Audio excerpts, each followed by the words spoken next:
So very briefly, an introduction to the innovative method outlined on slide 5 of the slide deck that was. So it's one of the Europe's largest public-private initiative, which is aiming to speed up the development and of better in the areas where there is an unmet medical resource. Our focus of IMI is really to support the collaborative research projects and to build networks in key places research, including universities, pharmaceutical and other industries, small and medium-sized enterprises, but most importantly also patient organizations. Joint undertaking between the European Union and the so on slide 6 you will see that for these research activities a funding scheme has been put in place, public-private funding scheme in the biopharmaceutical research, have 1 billion allocated, 1 billion euros allocated from the European Commission and 1 billion euros allocated in kind as contribution by the pharmaceutical industry. From the IMI WEB-RADR project costs, just to give you an outline of these costs, the project will run over 3 years. The costs are estimated to 5.7 million euros, and the IMI contribution to this WEB-RADR project. So if we move then on slide 7, you will see the importance of this collaborative approach that has been established under the framework of IMI. And you will see also throughout the WEB-RADR project that we have created multi-stakeholder teams from different areas, from different expertise, in order to ensure that all research areas can be covered as extensively as possible. On slide 8, you have an overview of the IMI ongoing projects, and you see the large number of quite important and very interesting research projects ongoing. And as part of the WEB-RADR consortium, we are also very happy that our project is now part of the ongoing IMI project family. So if you allow me, I will then move very briefly to the objective of the IMI WEB-RADR webinar today. So just to assist you, we are on slide number 9. So the objective of this webinar today is really to prepare the foundation for the collaboration with consumers, patients, healthcare professionals, but also medicines regulators throughout the project. We would like to provide you today with a detailed understanding of the motivations for the project, research areas that we would like to address. We would like to take the opportunity to inform you about a dedicated stakeholder workshop that we are planning here at the agency on the 10th of December, and also explain to you what will be the expected input from you in preparation of this work. And then most specifically, we would like to stipulate the specific research aspects and the anticipated outcomes. And last not but least, and with this we will also conclude our webinar today, is we want to also describe to you how and when you as consumers, patients or healthcare professionals will be consulted as part of the project, and how we intend to keep you updated on the progress.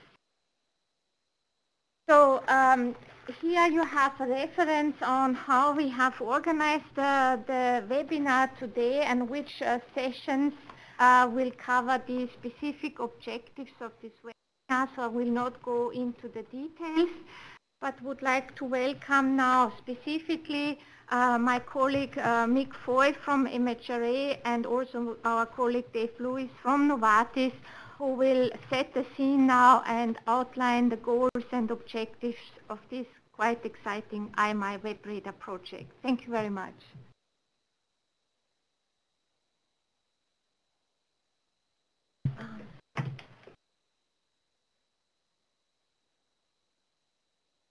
Thank you, Sabine. Mick, go ahead if you want to introduce yourself first, and then I'll follow on.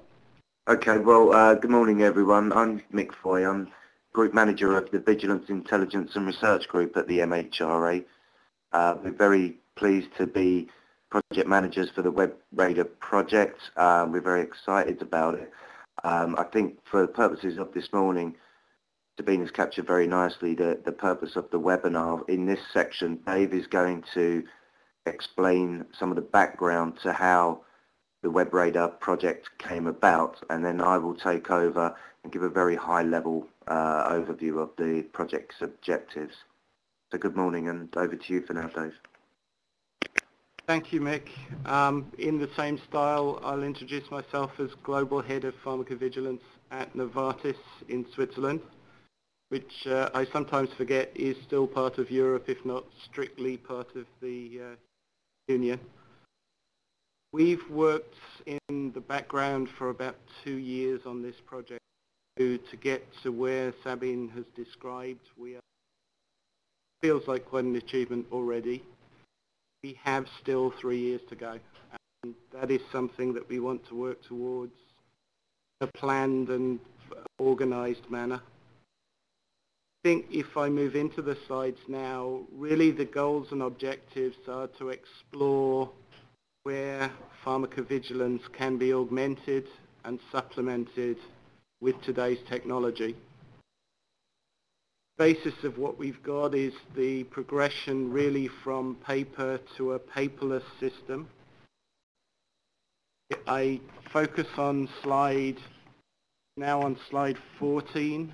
The complexity of what we face is absolutely enormous. If I just look at the whole gamut of social media available to us, there is a mountain, literally, of information, data, and not all of those things make sense in the way that they're presented to us. If I move on to try and explain the scale, let alone the complexity, if you look at some of the widely available systems, there are approaching 1 billion users, for example. And even the smaller elements, smaller threads of digital data, close on 150 million users now. And a not so widely known but publicly available, I'll call it a pin board called Pinterest, where you can place photographs. Again, over 20 million users of that.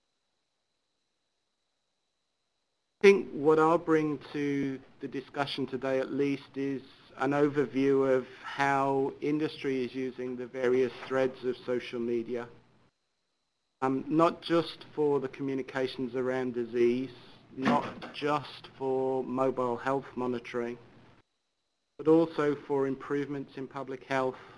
Electronic health records are clearly with us already.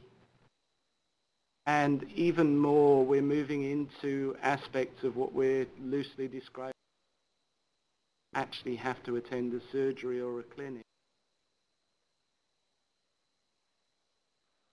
Oh man.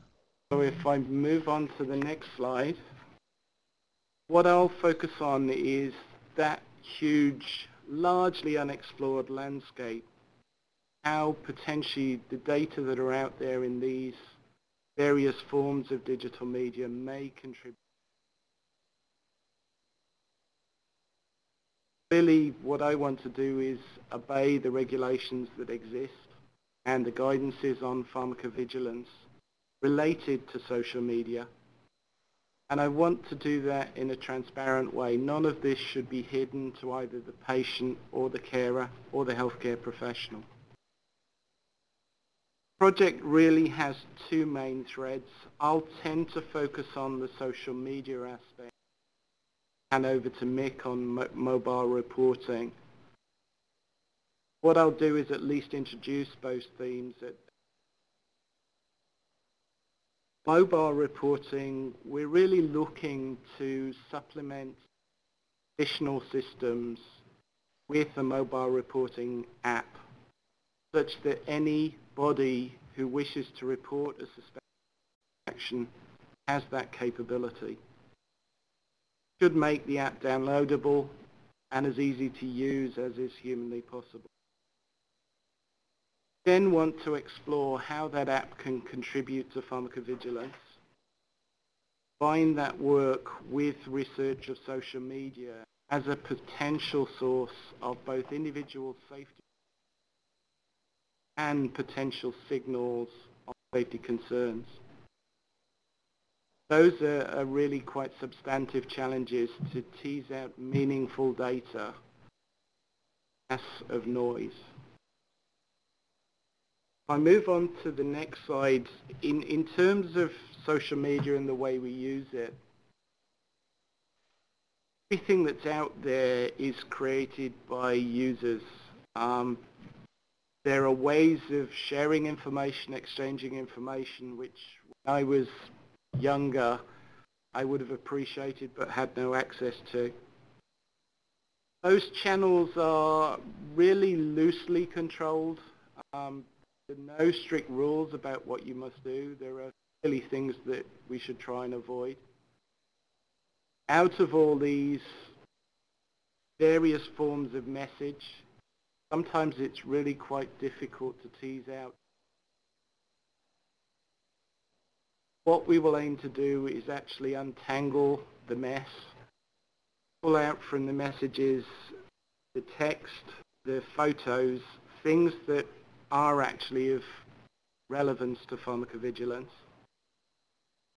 We'd like to engage the users such that this is not viewed as almost a method of spying on what might be considered private data. The information we recognize is shared without any form of very freely shared. Like Facebook clearly is very available to a wide group of users. Unless you have carefully set your privacy settings, essentially it's public. Social media does differ greatly from the traditional methods, the paper-based reporting forms are very where, because the data are electronically are text, can conduct research and search free text.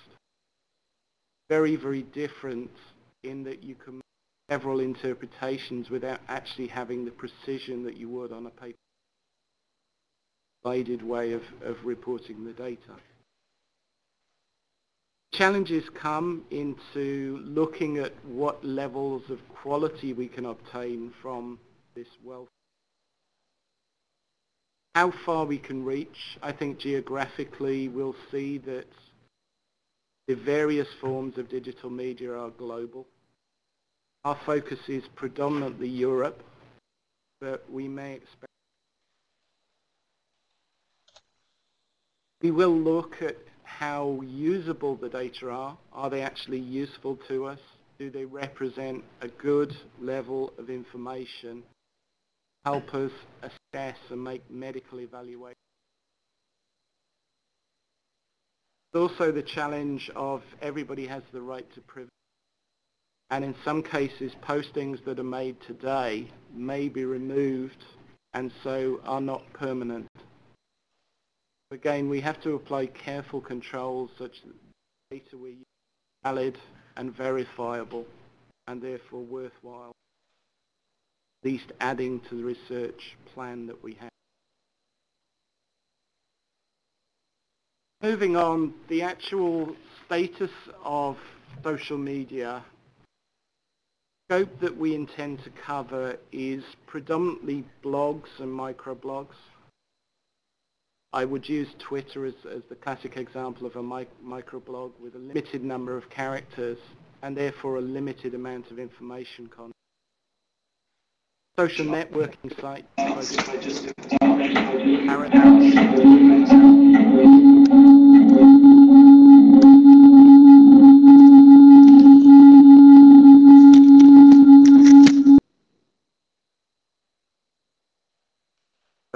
so if I do a direct comparison between the limited character set on Twitter and the expanse of Facebook, generally the information content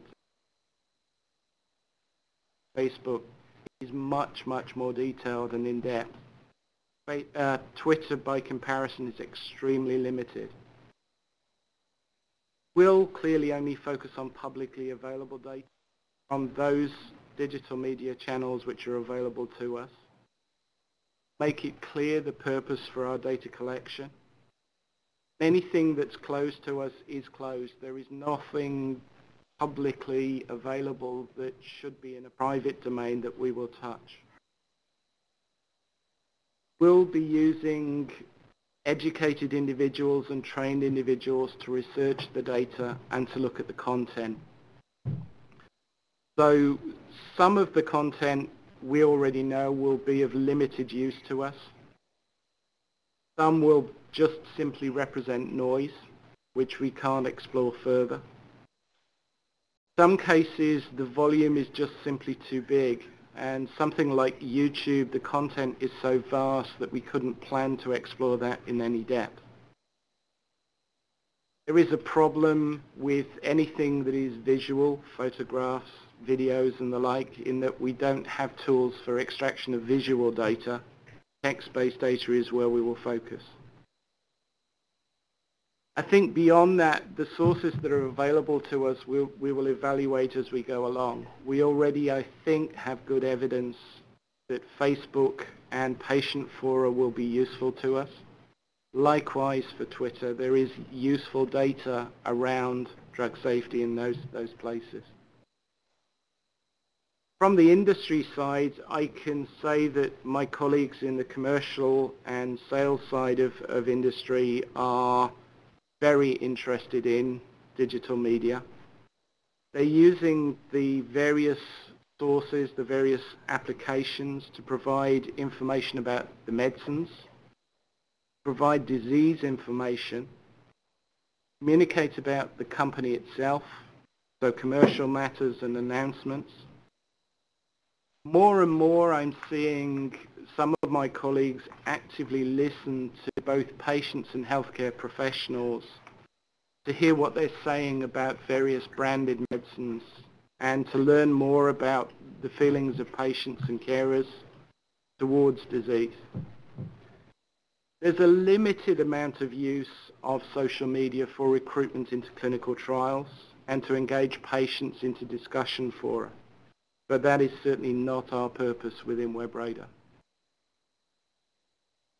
I think moving on to say what we will do, WebRadar is really aimed at exploring augmentation of the current traditional methods of pharmacovigilance.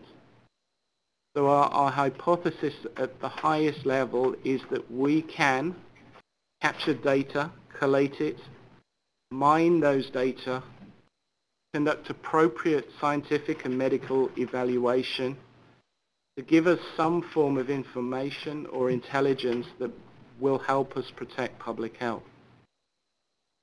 Our research is targeted really to show where we can add value to stakeholders in medicine. That would include patients, carers, consumers, caregivers, all healthcare professionals, regulatory authorities across Europe and the European Medicines Agency, of course, and not least the pharmaceutical industry. In terms of the consortium structure, this is fairly typical of an IMI consortium. So we have both regulators and patient representatives led by Mick and the MHRA as the project manager. I'm acting as project coordinator from the industry side, and we have several large pharmaceutical companies represented. And then to add weight to the consortium, we have an academic fora, or a series of academic groups, plus the World Health Organization, plus some genuine experts in social media and software development. Each of those will make their own contribution according to the overall project plan. I think where we will actually potentially add value is around the emergence of the new communications. Clearly, I look at my sons and see the way that social media have changed the way they interact with their friends and colleagues. should help healthcare provision if we use the capability to interface in real time, provide good information. Whilst there is a lot of information out there, not all of it necessarily is correct and up to date. I think the mobile technology gives us an environment where pretty much any time, any place, any patient, any healthcare provider can connect to the internet. However, when they do so, we know about 70% or so of all searches run on Google relate to health. The value of the data that are retrieved is not fully established. Therefore, what we're trying to do here is really an emerging science to mine and analyze social media data. What we'd like to do with what we find, so when we've run a series of protocols, is to inform the regulatory guidance so that we can use social media in an intelligent and educated manner. I'll focus just briefly in the next slide on the mobile app. So starting at the top, we will have a reporting application ready very soon based on a web form and simple screens for data entry that will interact with smartphones, tablets, and allow a reporter to send information direct to a national competent authority such as the MHRA in the UK. The case report will go in a structured fashion and can then be medically assessed and used within the MHRA system, the same as any other case report. From there, the report will go to UDRA Vigilance or the marketing authorization holder, usually both, and further assessments can be made. What we'd like at some stage is to form a two-way interaction so that on the left of this slide we can provide information back. So if any individual has provided a report, it may be possible to send an update on that drug.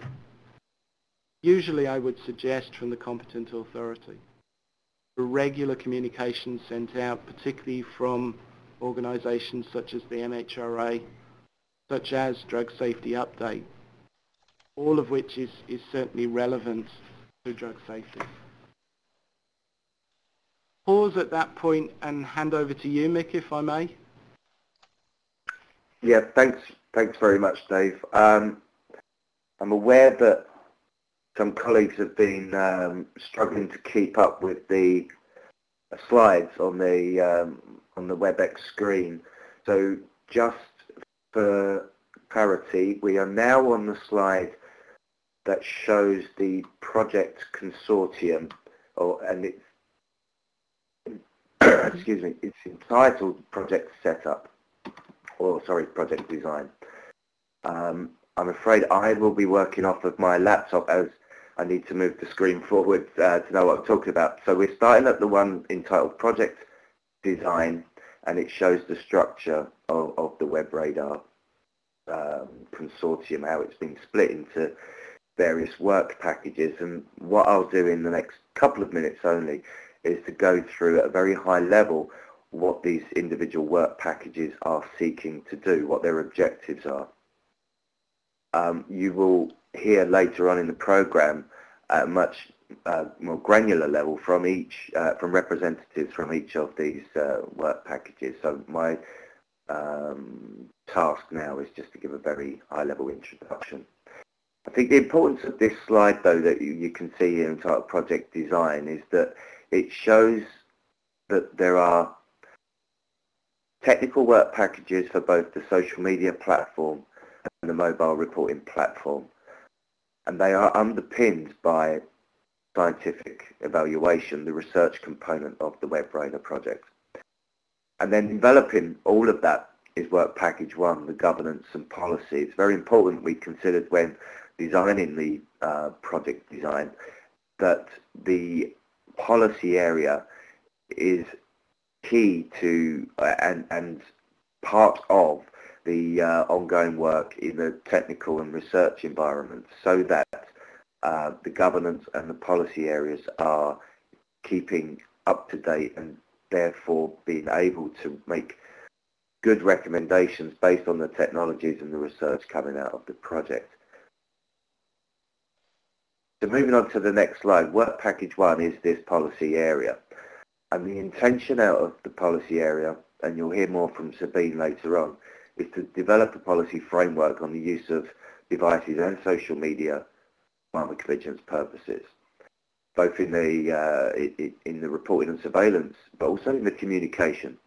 How can we use mobile devices for faster, easier reporting of adverse drug reactions? How can we monitor social media in the context of pharmacovigilance, understanding what value it might add? And how do we use these new tools for communication and interaction with healthcare professionals and patients? We're very much intending to have this as a two-way communication channel, both the app and the social media. Obviously, the work over the next couple of years will determine how far we can go with that, bearing in mind, particularly when we consider the policy area, things like data protection and data privacy. Moving on to the next slide, Dave has already covered that the social media aspects will be the public social media. We'll be looking at Facebook and Twitter primarily, and also some health-related forums and blogs that may be of interest to the pharmacovigilance arena. Work package 2A is the technical platform for the visualization of the social media. So this is the area that will be producing outputs and visuals of what we are seeing from the mining of the social media, and that will help inform other work packages in the ongoing development of the products that we end up with towards the end of the project. And you'll hear more from colleagues in Epidemico on the work in this area. Whereas work package 2B is looking at how the analysis tools are used, how they may be linked to other data sources, what value they can add for signal detection and the detection of suspected ADRs. And this very much feeds into the work in the research area. But this is about how we take the technology and use it for pharmacovigilance purposes. Dave's mentioned the mobile app, and the platform we'll be using for the mobile app is the already existing MedWatcher app. This has been developed by our consortium colleagues Epidemico. It's already in use in the US, and reports from this app go to the US FDA. There are other apps that do ADR reporting around the world. I know of a small number. This MedWatcher app we were keen to utilize, as it looked like the most developed app, and we're very pleased that the partners from Epidemico were able to join this consortium. So what we will be doing in the mobile app area, moving on to the slide entitled Work Package 3A, is develop this MedWatcher app, this pre-existing app, use it as a prototype, if you like, to see how we can develop it for the European environment. We will be making connections to national competent authorities, and the mechanism of reports is different in different countries. The UK will be one of the early adopters of the app, and the ADR reports will be coming directly to the MHRA's database, such as the workflow Dave showed in his last slide. But there are other mechanisms. Some colleagues, the Croatian colleagues at HALMED, use the VigiFlow system from the WHO, and other national competent authorities may use initially the Vigilance Gateway for the reporting. So it's very important that we develop this app to function with different interfaces. So direct to national competent authorities database, through the VigiFlow system, and through the Vigilance Gateways, reporting mechanisms that we will be exploring. As I mentioned, we're very keen on the two-way communication features to provide information back to the users of the app. Personally, I think the take-up of an app that is a one-way system for reporting ADRs is not the most sensible thing that for us to offer people. I don't think many people will download an app just to report an ADR. The interest in having an app will be on the access to information from the medicines authorities, and that's where we're very keen to further develop the MedWatcher app to do just that. And moving on to the next slide, much of this will be done through the work in Work Package 3B, where colleagues at the University of Groningen and Eurodis will be discussing the barriers and motivations for ADR reporting. What are the barriers, what are the facilitators, so that we can enhance the app to meet the needs. So there'll be segmented target groups to discuss these areas and feedback into Work Package 3A for the ongoing development of the app. We will also be discussing how the app should be communicated wider, and that will feed into the policy area. So it's very important that the stakeholders are involved from the very beginning in the ongoing, in the discussions about how the app is developed and in the user testing of any modifications to the app. Work Package 4 is the research area, and I think in very simple terms, and it's not simple, but the aim is to determine whether these applications coming from WEB-RADR, both in the app environment and the social media, add value to the existing pharmacovigilance system. Will we learn more about the safety profile of the medicine? Will we be able to detect signals earlier?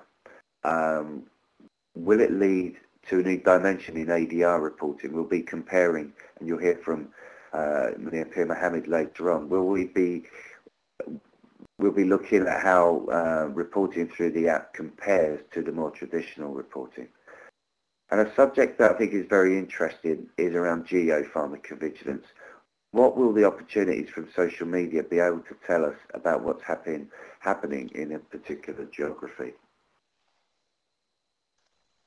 The work package, moving on to Work Package 5, that the MHRA are responsible for, is essentially the project management. So our job, whilst we have an input to the other work packages that are actually doing the work of WEB-RADR, our role at the MHRA is to make sure that we deliver against the objectives that we've been contracted to deliver with IMI. We need to make sure that we deliver on target, on time, and on budget, and that's essentially our job. What we also need to do is make sure that we link in with other projects. We are responsible for the scope joint action in Europe, where the member states of the European Union are working together to strengthen capabilities in pharmacovigilance. There's a touch of overlap in the areas of scope and in the areas of WEB-RADR. So it's quite a neat thing. I mean, it was one of the motivators for the MHRA to form a consortium for WEB-RADR, was to ensure that efficiencies and communications on two very important projects were in place. There's also a link into what's called Project 00305, which is the European Medicines Agency's implementation project for the pharmacovigilance legislation, and where GVP is developed through. So it's very important, as I'm sure colleagues will understand, that any recommendations coming out of WEB-RADR over time will feed into that system for updating GVP potentially. We're also very keen that we communicate externally about WEB-RADR, and hence this webinar this morning, and we will be looking at opportunities to raise awareness of WEB-RADR, to get feedback from stakeholders to inform the work of the project over the next 3 years.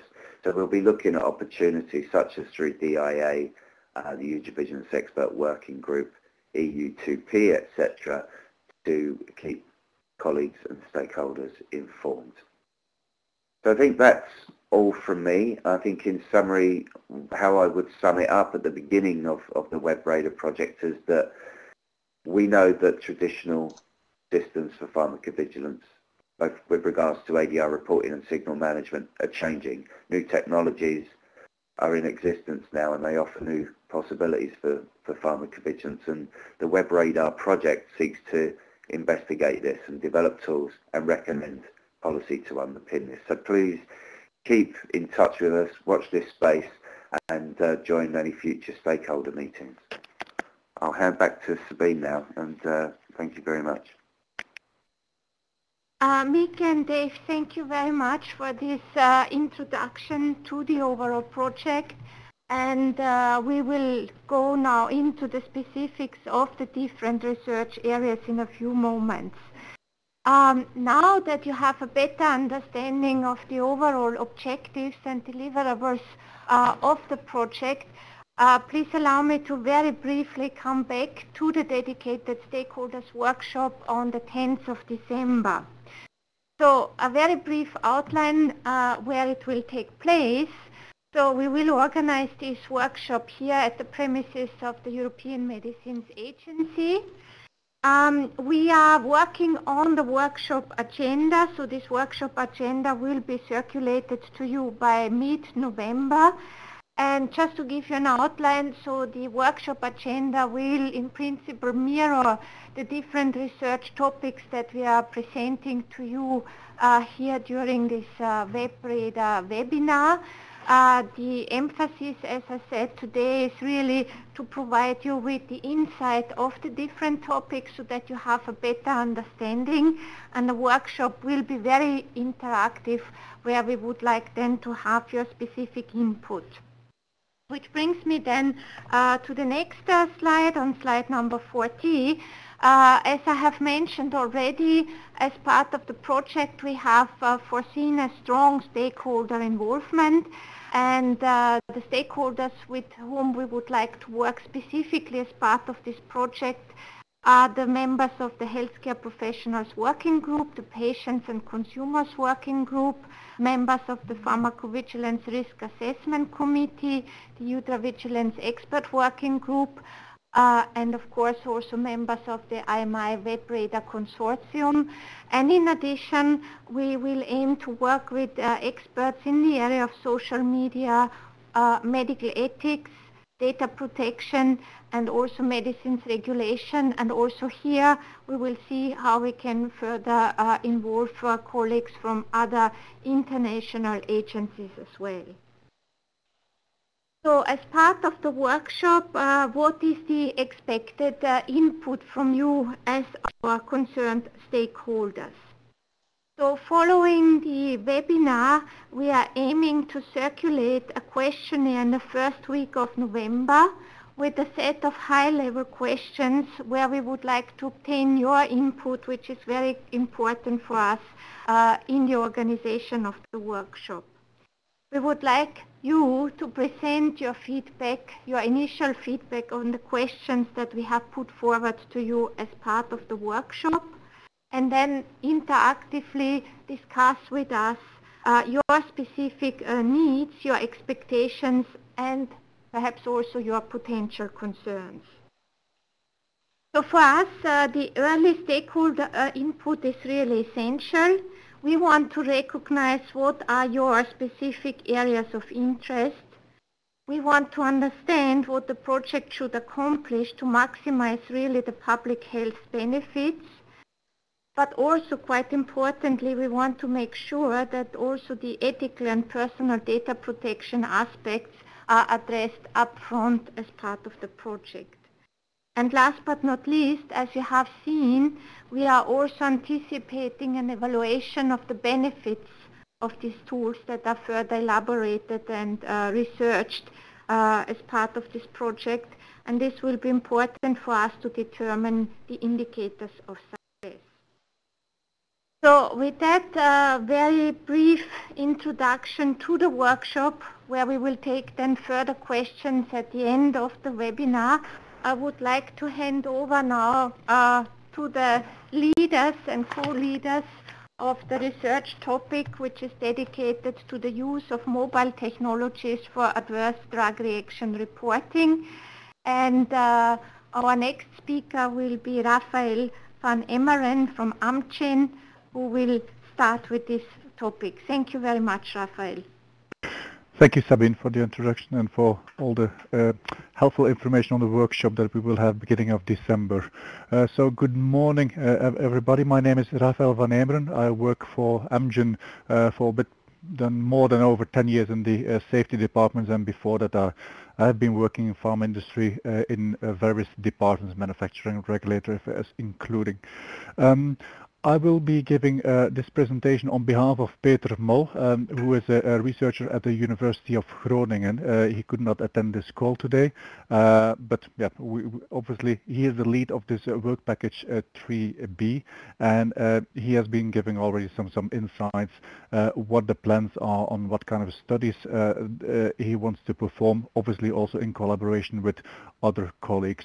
So just a bit of a background on Peter. As I mentioned, he's a researcher at the University of Groningen. He is doing currently some research on risk management and risk communication, so various topics also, how, for example, the communication is done from agency perspective, and is it aligned, for example, with the expectations from patients and healthcare professionals.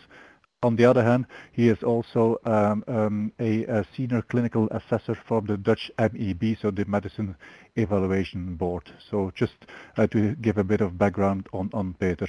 Can we go to the next slide, please? Okay.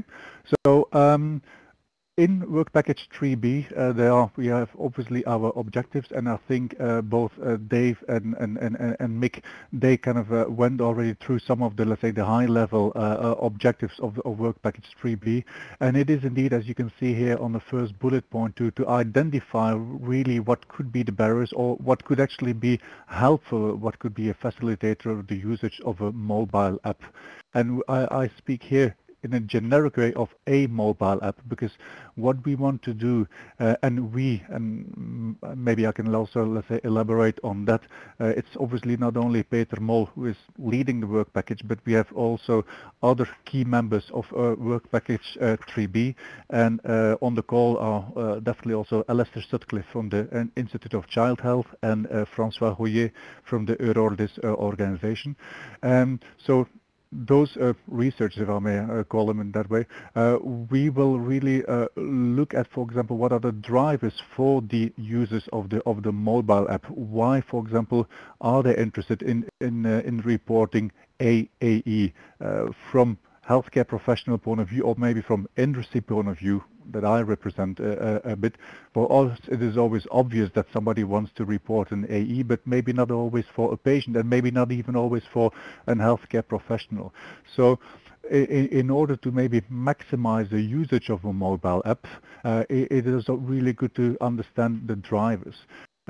Another very important part, and I think, well, I was very glad, and I think it was Mick who pointed it out, having a mobile app just for let's say, having one-way communication reporting an AE, probably not a lot of people are waiting for that, and maybe we could also kind of trigger a little bit more the usage of such an app, or at least kind of the to receive information if we also provide some information back. So those are really also certain, let's say, aspects of the whole flow of information that we want to study a little bit more. Is it really only reporting, or maybe if somebody wants to report, and that could be the different driver from a patient perspective or from a healthcare perspective, does he or she wants to actually get some information back, an update on a safety profile, for example, that could indeed be delivered by the agencies. So that's just in a nutshell what could be a facilitator, but maybe also people could think, well, an app is too difficult, etc., to use because not everybody is computer savvy or is walking around with an iPhone in their hand. There's also a big part of the population that is maybe not so used with an app or a mobile device. Now, going then to the next point here on the slide, to indeed try to get, the next point on the same slide. Yes, so to indeed understand a little bit more some of those, let's say, motivators from different perspectives, from different patient groups, we will have indeed in some of the both qualitative and quantitative studies that will be, let's say, described further in the next slide, but we will be focusing on adolescents, or for example more on the orphan disease population, where for example Francois is then more an expert on, or on the elderly side. Adolescents, just to make it also clear, there we have indeed Alistair who is the expert. But then we will also try to, let's say, position a little bit the input or the feedback from the healthcare professionals, because clearly this app should not only be focusing on patients, but we welcome, of course, also usage of healthcare professionals. So all of this put together could hopefully help us in let's say in collaboration with Work Package 3A to develop indeed further the app that exists already. So next slide, please. Okay, so as I mentioned, there will be three kind of main topics that we will be working out in 3B. There's a qualitative study, where we will indeed be trying to identify certain themes that are of interest for the different target groups, then the quantitative study, and then even more, let's say, a conjoint analysis where we'll be looking even more at some features or formatting. But starting with the qualitative study, so the idea is here, and this is a bit of a repetition, of course, from the previous slide. We want to understand, okay, how do people perceive the usage of an app? Again, not necessarily MedWatcher app as such, but just, let's say, if we ask them how they want, for example, to share information with us, would that be through an app? And if so, how? And what could be, let's say, or how could it be the easiest way to do that? Now, to get to those kind of details and to identify indeed certain themes, we will be setting up focus groups, so 6 to 9 focus group in total. And as you can see, again, as was also presented already on the previous slide, during these focus group, and we will have interviews that will be led obviously by a moderator, we will have, or we will take the opportunity to talk with a group of adolescents, a group of really orphan disease patients, so we really can focus a little bit more on their interest. Again, not everybody will be, let's say, having the same interest to report an AE, and maybe some of them, and that is also what we will try and deduct indeed from these interviews, maybe some of them are more interested in just, let's say, an update on the safety profile. We have here as well industry, so LEAF, that's the Swedish Pharmaceutical Industry Association. So we will also try to get some input from pharmaceutical companies, how we look at it, because at the end of the day, while the pharma companies might not be the direct consumers of all this information, at the end of the day, all kind of data that we get on safety is also helpful for us, obviously, to develop further our safety profile of our products. Now, these focus groups, we will have them in 4 countries to start with: UK, France. In Sweden, I'm based here in Sweden, so I will reach out to certain colleagues. And then in the Netherlands, Peter will, of course, take care of those focus groups in the Groningen area. Just a bit of more details. Such a focus group, is it a lot of people? No, it's kind of a 4 to 9 participants. So really a select group of participants. And then during those interviews, that will be indeed led by moderator, we will record everything so that at the end of the day, we can indeed, let's say, we can indeed identify certain teams and maybe even ask some specific questions on a team that we are identified in the first focus group, kind of to get some more information from a next focus group that is focused maybe on another disease setting. it will be interesting as well to combine then the output of this qualitative study, for example, with some of the data that will be generated by Work Package 4. And Work Package 4, just to remind everybody, they will be trying to get an idea what the added value is indeed of all the, let's say, the novel media applications in the pharmacovigilance. So that's for the qualitative study. Next slide, please. Okay, so if we have then identified certain themes in the qualitative studies, then it's of course time to really look a little bit at a larger scale. Do these themes that we have identified, for example, what could be, let's say, a motivator to use an app? Does this indeed fit with a wider population within the EU? Okay, just a couple of details. We are still kind of trying to figure out, will it be electronic or postal, this survey, but pretty much maybe interesting. We will have this in 5 countries, and the countries are UK, France, Germany, Croatia, and Netherlands. We will try, obviously, to get some representative samples over here, and per service or per country, we are aiming at 200 respondents. How those respondents will be selected, that is still work in progress. But obviously, yeah, if we have already, let's say, 5 times 200, you can say roughly that we will be targeting 1,000 respondents. So this is just to power a little bit more, let's say, the teams that have been identified during the previous qualitative study. So that's for this. Next slide, please. Okay, and then we have a third, I would call it a kind of a part of Work Package 3B, and this is the conjoint analysis. Now, what we are trying to do over here is, again, not focusing too much on the existing app, but although it could be that we, let's say, bring it in, of course, already in the discussion and in the testing, but really over here we start kind of getting more in the practical granularities and the practical details.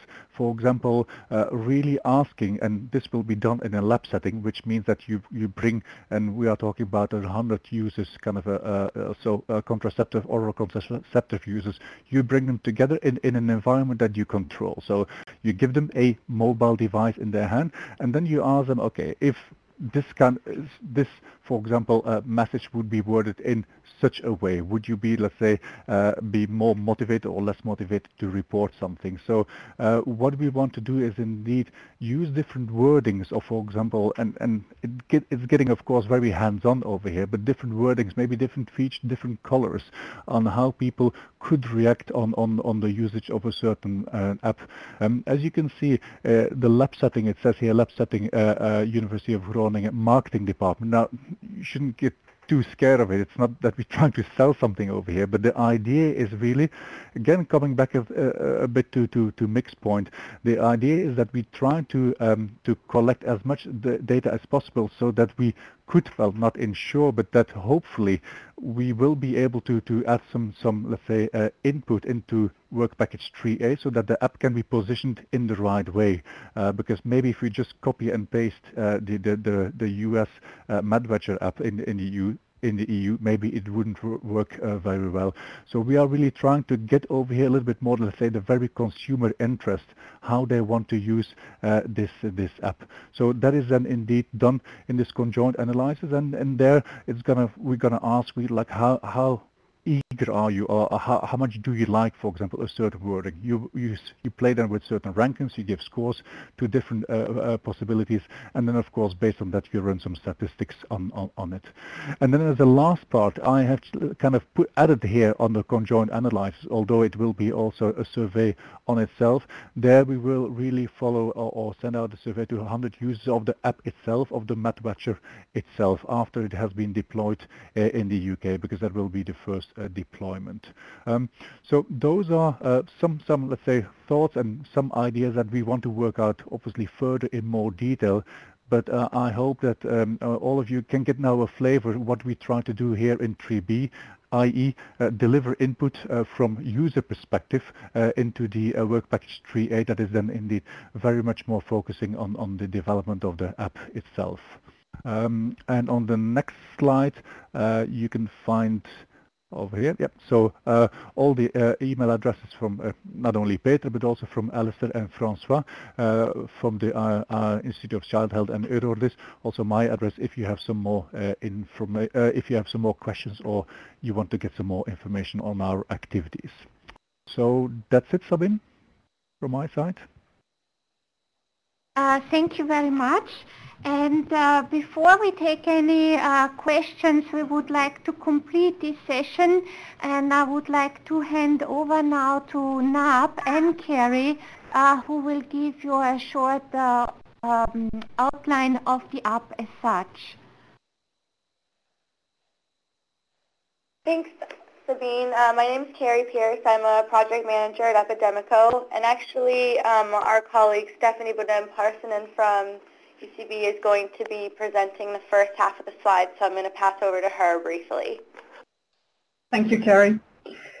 So, good morning, everyone. My name is Stephanie Bodem from UCB Pharma, and so I will just give you an overview of what the work package is aiming to do, and so slide 50 is to introduce this work package. So, as David said, we are looking to supplement traditional media such as paper-based form and web form for reporting of adverse drug reaction. When we are talking about reporting adverse drug reaction, we are talking about reporting from healthcare providers and also patients to European regulatory authorities. But as Nick and also Raphael mentioned previously, this is not limited to collecting information from patients and HCPs. We are also aiming to develop an app that is communicating safety information to app users. Next slide, please. So the goal of this project is really to engage patients and healthcare professionals to report safety information directly to the health authority in Europe. The applications developed in the scope of the project could be downloaded on a mobile device and then be easily available to app users in Europe. The design of the interface should not only facilitate the reporting of the adverse drug reaction by the app user, but also ensure that all the relevant information is collected to reach high-quality submission. Finally, I repeat again, the app is also a communication tool from the European medicine regulatory authorities to the app user. Safety information about medicinal products can be screened but also received automatically by the app user. Next slide, please. So on slide 52, just a few words about the MedWatcher that will be used as a starting point for this package. The MedWatcher app was launched in 2010 in US. It's available on Android, iPhone, and also on the web, so it's free. If you want to download it and try it, please do it. It has been developed by Epidemico with the support from US FDA to encourage both patients and HCP to participate in real-time pharmacovigilance and improve drug safety reporting processes. There are two main functions that Carrie will present, the reporting and alerting functionality. Next slide, please. So in practice, what are we aiming to do? First, we want to expand the MedWatcher app to enable reporting of safety information in the European countries with the specifications that meet the European standards and adhere to European data protection law. So for this, we will create necessary database connection to securely submit reports to pilot authorities such as MHRA in UK, ALMED in Croatia, and MEB in the Netherlands. So as Mick mentioned previously, connecting the app to the regulatory authority is not an easy task because there are various ways of connecting to national databases. There can be, I would say, custom connections as it can be, we can use Vigiflow or maybe Vigilance. So the different pilots are covering this, or will be covering these different connections. Finally, and related to the alerting functionality in the app, The work package will work with the European Medicine Agency and also the European Medicine Regulatory Authorities, as well as our colleagues from the other work packages, to develop app mechanisms for communicating information to app users. Next slide, please. So on slide 54, just a few words about the methodology and expectations. As you know, in every project, it will be a big task to manage the expectation of each stakeholder. So we will start from the existing MedWatcher prototype, and we will try to keep the interface as consistent as possible for all medicine regulatory authorities in the different member states. So this means that some superficial changes between the app, like the language, the medicinal product list, and also branding, would be accepted. And the pilots that will be developed, the pilot that I mentioned in the previous slide, will be used as a basis for the future deployment in other member states. So the scope or the purpose of the app will be maintained quite narrow. Reporting is one of the main objectives, but also communicating drug safety data. So we will have to balance the stakeholder needs with also the technical feasibility and the project scope or timelines. As you understood from Rafael's presentation, we will work very closely with Work Package 3B to get their input to further develop the interface and gain better understanding of the user needs and expectations. So for example, how often do patients access drug-related information? What information do patients look for after hearing about a product risk, and how do patients seek out information? Finally, we will develop clear guidelines for gathering technical feedback. Thank you. Now I give the floor to Carrie for an app demo. Great. Thanks so much, Stephanie. So these are some screenshots that have been taken from the app, and I'll try to go through them quickly. I know with demos, usually we do a live demo, so I'll try to go through the screenshots fairly quickly so we have time at the end for questions. So go to the next slide, please. Stephanie mentioned we've kept the app fairly simple with two main functions, alerting and reporting. And you can see the basic sidebar menu here, and immediately upon opening or logging into the app, the user sees this news feed where they can read about products of interest. In order to generate the news feed, the user has to add products to their watch list. So if you go to the next slide, we'll kind of go through the whole flow of information and adding product information that a user might experience. So in the search screen, users can browse or search for medical products from thousands of drugs, medical devices, and vaccines, and read product information, indication, very basic label information, and then safety reports for that product that have both been received by the FDA's Adverse Event Reporting System, which is called FAERS, and submitted by app users through the app. If you go to the next slide, the user can then add an unlimited number of products of the interest to a watch list, and then that watch list generates the news feed.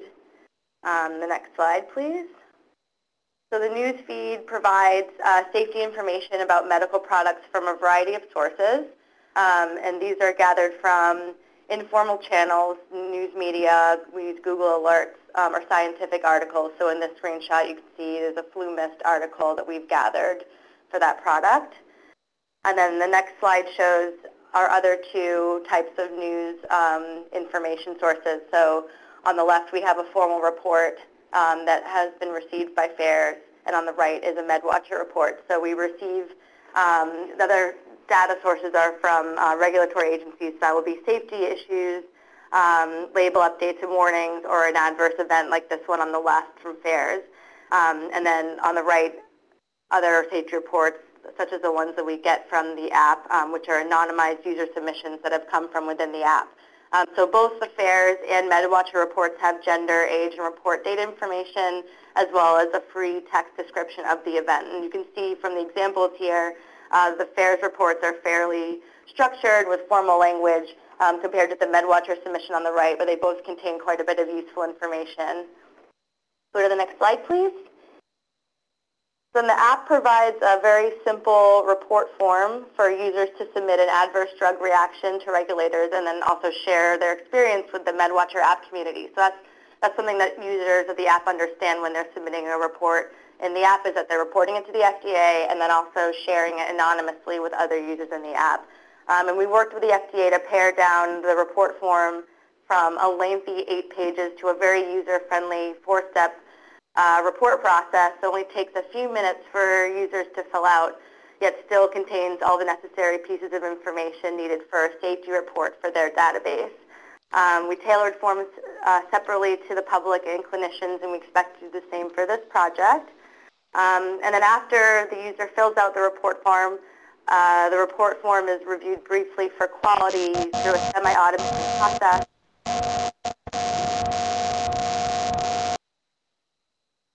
And sent to regulators. So then after that, we strip the report of any personally identifiable information and then make the report with the free text description available to app users through that news feed and product pages, which I showed you before. We found that there's a lot of value from the anonymized reports as it promotes drug safety transparency, creates a sense of community, and also provides a source of information for research hypothesis generation. If you go to the next slide, please. After the user submits a report, he or she receives an email confirmation and instructions on how to follow up with any additional information. So we should be on slide 62, please. So users of the app have given us feedback and told us that getting these kind of messages is helpful, knowing that the report is being processed and not just being sent into a black hole, which I think in general has been the feeling about reporting in the U.S. And we'll be interested to hear how the done in 3B is on how to create communications that help users feel supported. The next slide, please. So as I mentioned, app users can follow up on previously reported events by adding additional notes to any report that was submitted in the past. And that follow-up information gets linked to reports with the ID number that was generated for the initial report. And finally, slide 64, excuse me. They're very simple profile and alert settings. If a user has filled out personal information in the profiles, their name and the address, then that data will be populated in the report form if they wish to submit an adverse drug reaction later, which also speeds up the reporting process.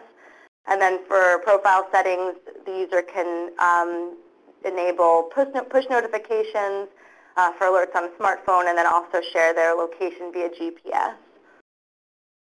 Next slide, please. So very briefly, it was a very quick rundown of the app so far, and those are the features that are currently available in the prototype. And we anticipate making several enhancements to the app for the purposes of WEB-RADR.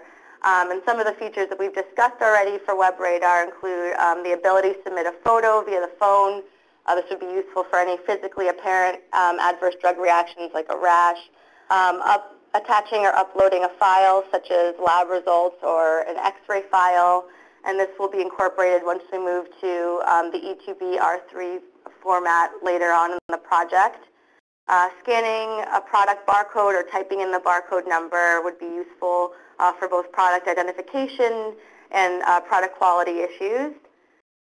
Streamlining the follow-up information to the end databases. As I mentioned, we currently have a follow-up function, but we'll need to adapt that and work with the authorities in this project to figure out how the follow-up information will go into their databases directly and can be linked correctly to the previously submitted reports. Minimizing the need for report curation, so we do have a semi-automated review process in our current system for the US FDA, and through conscientious design and good wording of report forms for this project, we'd like to minimize the need for that process. And then we'd also like to develop additional notification options. And currently we have basic push notifications and then emails for user support, but we'd like to work with 3B and learn about what they find out in their focus groups to figure out what patients will find most useful and beneficial, and then further develop our notification settings and user support as appropriate. So that's what we're anticipating, and then of course any enhancements that we develop will take into account EU data protection and privacy legislation. That concludes our presentation on the MedWatcher app prototype, and we appreciate your time and happy to take any questions. Thank you very much, colleagues, for this detailed overview of that important research topic as regards the development of a mobile app focusing specifically on the needs in the European setting, and then also to focus specifically on the stakeholder involvement to ensure that the app will also meet stakeholders' needs. So we have now 10 minutes time for some questions. As indicated at the beginning of the webinar, and specifically for colleagues who may have perhaps joined us a little bit later, if you can submit your questions using the comments box on the Adobe Connect screen, we will be able to take your questions, and my colleague Victoria Newbold will read the questions, and our colleagues who have now presented will be answering or providing an initial feedback. Thank you. First question we have is from Aisha Bailey, who's asking, is it possible to submit AEs without completing the profile details? Thanks. So for the app that we have now that we developed with the FDA, users have to put in their contact information. That's a required field in the form for the FDA's reporting system.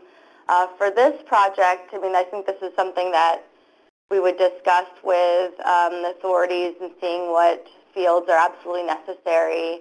I know there's been discussion about need for follow-up with end users or app users, excuse me. So I think that's something that we would need to discuss with the partners in terms of what's necessary and what might not be necessary.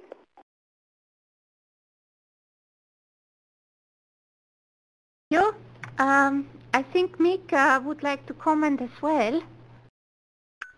Yeah, thanks, Sabine. I think this is an interesting question, and I liken it to the web form that we have in place for yellow cards. I would imagine that we will try to get the app doing the same thing, whereas you can register and provide a full profile, which then enables you to report multiple times without having to put in your contact details. But in order to be a valid report, you need to have some reporter information. So there would need to be, in all cases, a minimum of information in order to meet the validity criteria. But I would imagine that you wouldn't have to create a full profile. But the benefit of doing a full profile is that you can report again without having to complete your validity information. Hope that helps. Thank you. Do we have another question? Yeah, we've got quite a few questions. Okay, so the next one is, how easy is it for the app to be translated into other languages?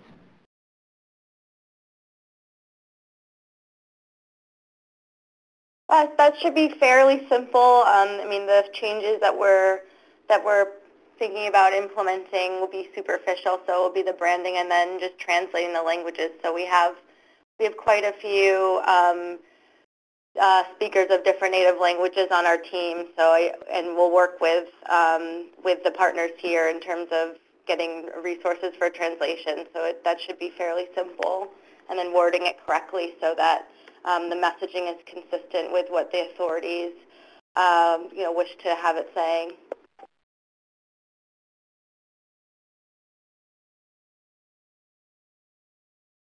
Just to add a little from personal experience, this is Dave Lewis at Novartis. We have an app which we've translated into 5 languages. There is a challenge with absolute precision. So what may seem as a simple translation, I'll just give one example. The English word pounds, which would translate in terms of weight to 450 grams, translates in German to Pfund, which is half a kilo. So you need to be quite precise, and it needs somebody with good bilingual capabilities to do a good, accurate translation. Bill Trigano from the MHRA. I think just to outline the intentions of the project in terms of different languages, the project will be delivering an app initially in English as a yellow card app, but then the intention is that that app will be translated specifically into Croatian and Laravel, considering application in the Netherlands. But we will also be developing a package which can then be used by any other European member state and deployed in their area as required, and that's a key deliverable of the project to enable full integration with the user vigilance reporting portal to enable that to happen. Thank you very much, Phil. Vicky, can you then perhaps move to the next question? Okay, next one is, does the application have access to a drug dictionary to facilitate the reporting? I'll pick up on what we've covered in the description of work for the project on that area. So in terms of dictionaries that we will have access to, we will clearly have access to the information that's been provided by the relevant national member states. And we will also have access to the WHO's dictionary where that's relevant, and we're considering how we use the Article 57 database when that is fully available for use over the coming months as well. So we'll be considering all different implementations as appropriate. Thank you. Can I move then to the next question? Okay, are there enhancements described anticipated during the lifetime of the WEB-RADR project? Yeah, again, so I can pick that up. Carry on. Okay, sure. But yeah, so that list of enhancements is kind of a list of what we had discussed. Nothing's been settled on yet, but yes, we anticipate that if we do make enhancements, then they will be done during the course of the WEB-RADR project. If someone else wants to add something, please feel free. Again, I'll just follow on from that clearly there's a lot of work going on in 3B, work package 3B, throughout the life cycle of the project, which will, I'm sure, have a number of different recommendations for improvements and enhancements to the app. And I think the undertaking from the project is that those enhancements will be rolled out through the life cycle of the project. But another important deliverable of the project is around sustainability of the tools after the lifetime of this project. And so we'll be doing a significant amount of work starting in year 2 and continuing through year 3 to ensure that these tools remain available after the project is finished. Thank you very much, Phil. Vicky, do we have another question? Will participating patient organisations have access to aggregate reports on a particular treatment? Perhaps I can take this one. So as you have seen in the presentation prepared by Nick and Dave, the flow of the reports will follow the usual ADR reporting flow. So the reports created through the mobile app will be sent initially to the national competent authorities, who will then forward the reports to Vigilance. And as you know from Vigilance, we are also generating already aggregated outputs from the adverse drug reactions that have been submitted to the system. So whatever we receive through the mobile app will be also part of the data aggregation and the data output published on the Vigilance dedicated website. Yes, to add to that from a national perspective, I think one of the important outputs from Work Package 3B that Raphael might want to comment on is about what data is really useful to people and what data they want to see within the app, and whether we can put some of that useful information within the app for people to see directly, or whether we're better referring people to other sources of information. Yep, correct. Thank you, Raphael. So Yeah, I was a bit brief in my confirmation, but this is indeed a very good example how we should be fairly open in our approach and in really trying to understand the drivers of the users of this app. I think it is, and it's not what I think, but it is clearly much more than just reporting an AE that the patients are interested in, and indeed to put that or map that out will be one of the key objectives from Work Package 3B. Thank you very much. I think this is very helpful, Raphael. So I think we have 4 remaining questions. We will take them because we are doing very well time-wise. About the adaptation to other countries or languages, some authorities also collect reports on devices and cosmetics, not just pharmaceuticals. So will this be considered for national versions of the app? Harry may want to add a little bit about this, since I understand that the app is already used for devices in the States. However, from a project perspective, the app is intended to deliver reporting on medicines specifically, and any additional functionality to that by all means will be considered, and it's certainly something that will be of interest to member states, but would be in addition to the work of the project. Thank you, Phil. And let's move on to the next question. About sending information to patients, will this be restricted to regulators, or can health professionals use the function as well? Well, this is something that has, of course, a much broader implication.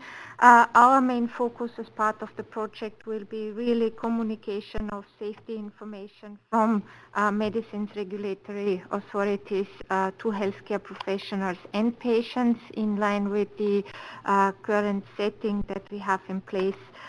Both based on the EU pharmacovigilance legislation, but also the good pharmacovigilance practices. Of course, the question will also raise how these new tools could be used in a broader sense, and this is something that we will try to address more from a policy perspective, which we will further present then as part of the Work Package 1 deliverables.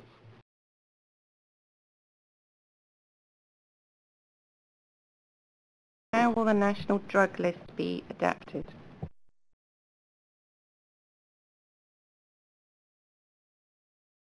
That's a good question, and something that we'll have to work out as we get hold of those lists, and as we look at the different formats. I mean, clearly we've undertaken to implement a number of different data sources, and so I imagine each one of those will have specific considerations that we'll need to work with the relevant data owner to consider to ensure that the data that we have within the app is the most appropriate for our analysis. Okay, and I think we have two more questions. Do you plan to involve a data protection authority? Yes, just to give you a very brief overview, the EMEA Data Protection Officer is supporting us throughout the project.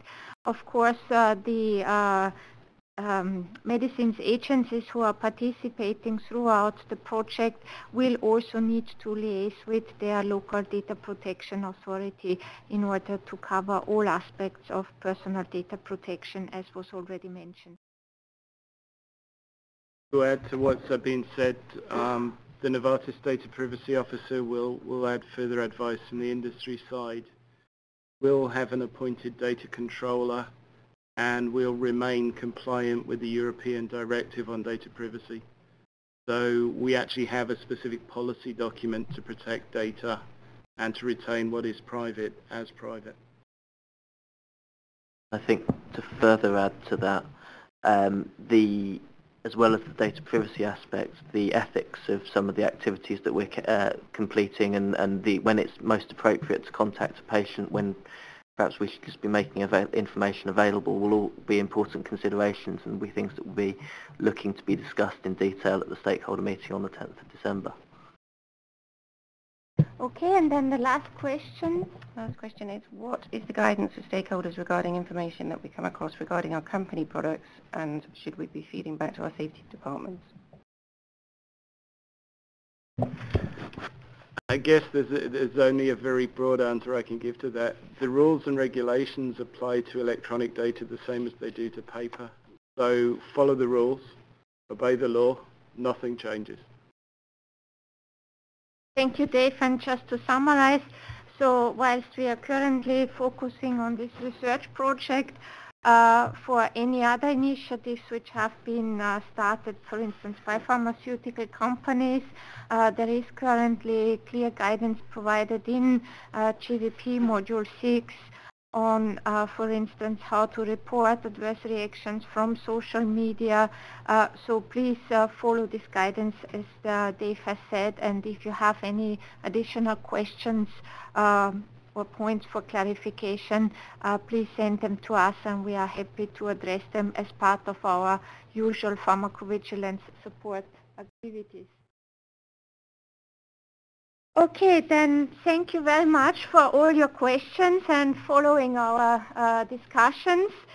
We are now moving to the next also very important research topic, which is dedicated to a very new concept which is becoming now more and more important by different stakeholders, and this is focusing on the analysis of social media comments or posts for pharmacovigilance purposes.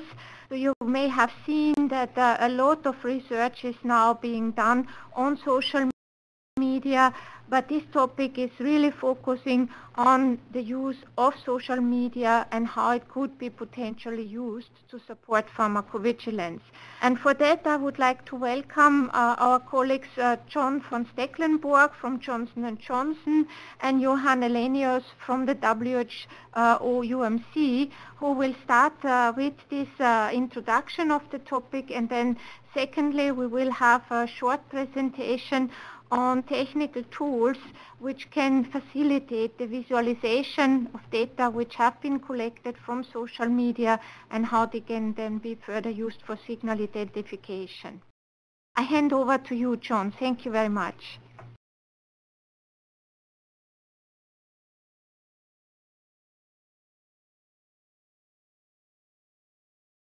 Johan, are you starting with the presentation or will it be John? Well, I think it was supposed to be John. I think for the moment we are just trying to locate John. If you give us 1 second. My sincere apology for that. So we are just giving John the permission to present. So John, can you hear us? Yeah, did you just unmute me? Yes, my sincere apology. The floor is yours now. Okay, I was already halfway through the presentation, but I'll start over. Okay, well, thank you, Sabine. Thanks, Johan, for being here as well. Let me introduce myself, John von Stecklenburg. I'm with Janssen, which is the pharmaceutical companies of Johnson & Johnson. I'm in the pharmacovigilance group, heading up a small group called Methodology and Analysis. And I'm giving this presentation on behalf of Nicholas Noren from the Uppsala Monitoring Center, who is heading up this work package 2B with me as co-lead. And Johan is here to answer any questions also that may come up. So we are now shifting gears from what Carrie and others were talking about, which is the social media app. Now we're looking at social media listening and subsequent analysis of the data that can be gathered from what Dave Lewis earlier described, blogs, microblogs, and patient forums. So I will give a brief summary of what the goals are of this work package that goes by the name of analytics. And we have actually split that analytics package into 3 more manageable sub-deliverables. The first one focuses on how in an individual post one could identify suspected drug-related events. The second sub-package there, which is called record linkage, tries to see how one can identify with some certainty duplicate postings. The third sub-package then focuses more on what groups like mine in pharmacovigilance, in industry, as well as in health authorities have been working on for many years with spontaneous data is how to find safety signals in that huge volume of data. And that goes by the name of signal detection. So let me go to the next slide. So the key issue when one looks at social media is, of course, there is a very large volume of data, a small percentage of which may have to do with people's experiences with medicines. So the first question is, how can you extract and analyze data from that huge, unstructured, variable quality, very often low quality type of free text that is posted around the world with incredible frequency. I believe 10 million tweets per day. That was last year. It may be higher now. So how can one extract posts that have some potential nugget of information around drugs and experiences with medicines? So how can one synthesize and harness that real information that does exist in these tweets and Facebook posts, and then aggregate that information and assess whether this aggregated information actually sheds some light on the profile, the safety profile, specifically of a drug. So the challenges here are in that huge population of information. How do we find the products and the events of interest? How do we make sure that what we pull out of this enormous amount of information doesn't contain a huge number of duplicates or even fraudulent type of information? And then if and how when we manage to actually pull out somewhat reliable information at the individual post level, how do we aggregate it? How do we count occurrences of drugs and events and apply thresholds that would indicate with some certainty that there is some kind of event that has a safety impact? So those are the challenges.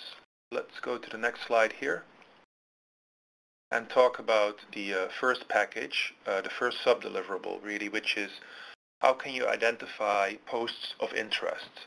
So here is a made-up tweet, which is of course usually of limited value because it's of course 140 characters or less, very different nature than Facebook posts very often, but still there are quite a few tweets that have, for example, a drug name or an experience with a product hidden in them. So here's a tweet from somebody called Rachel.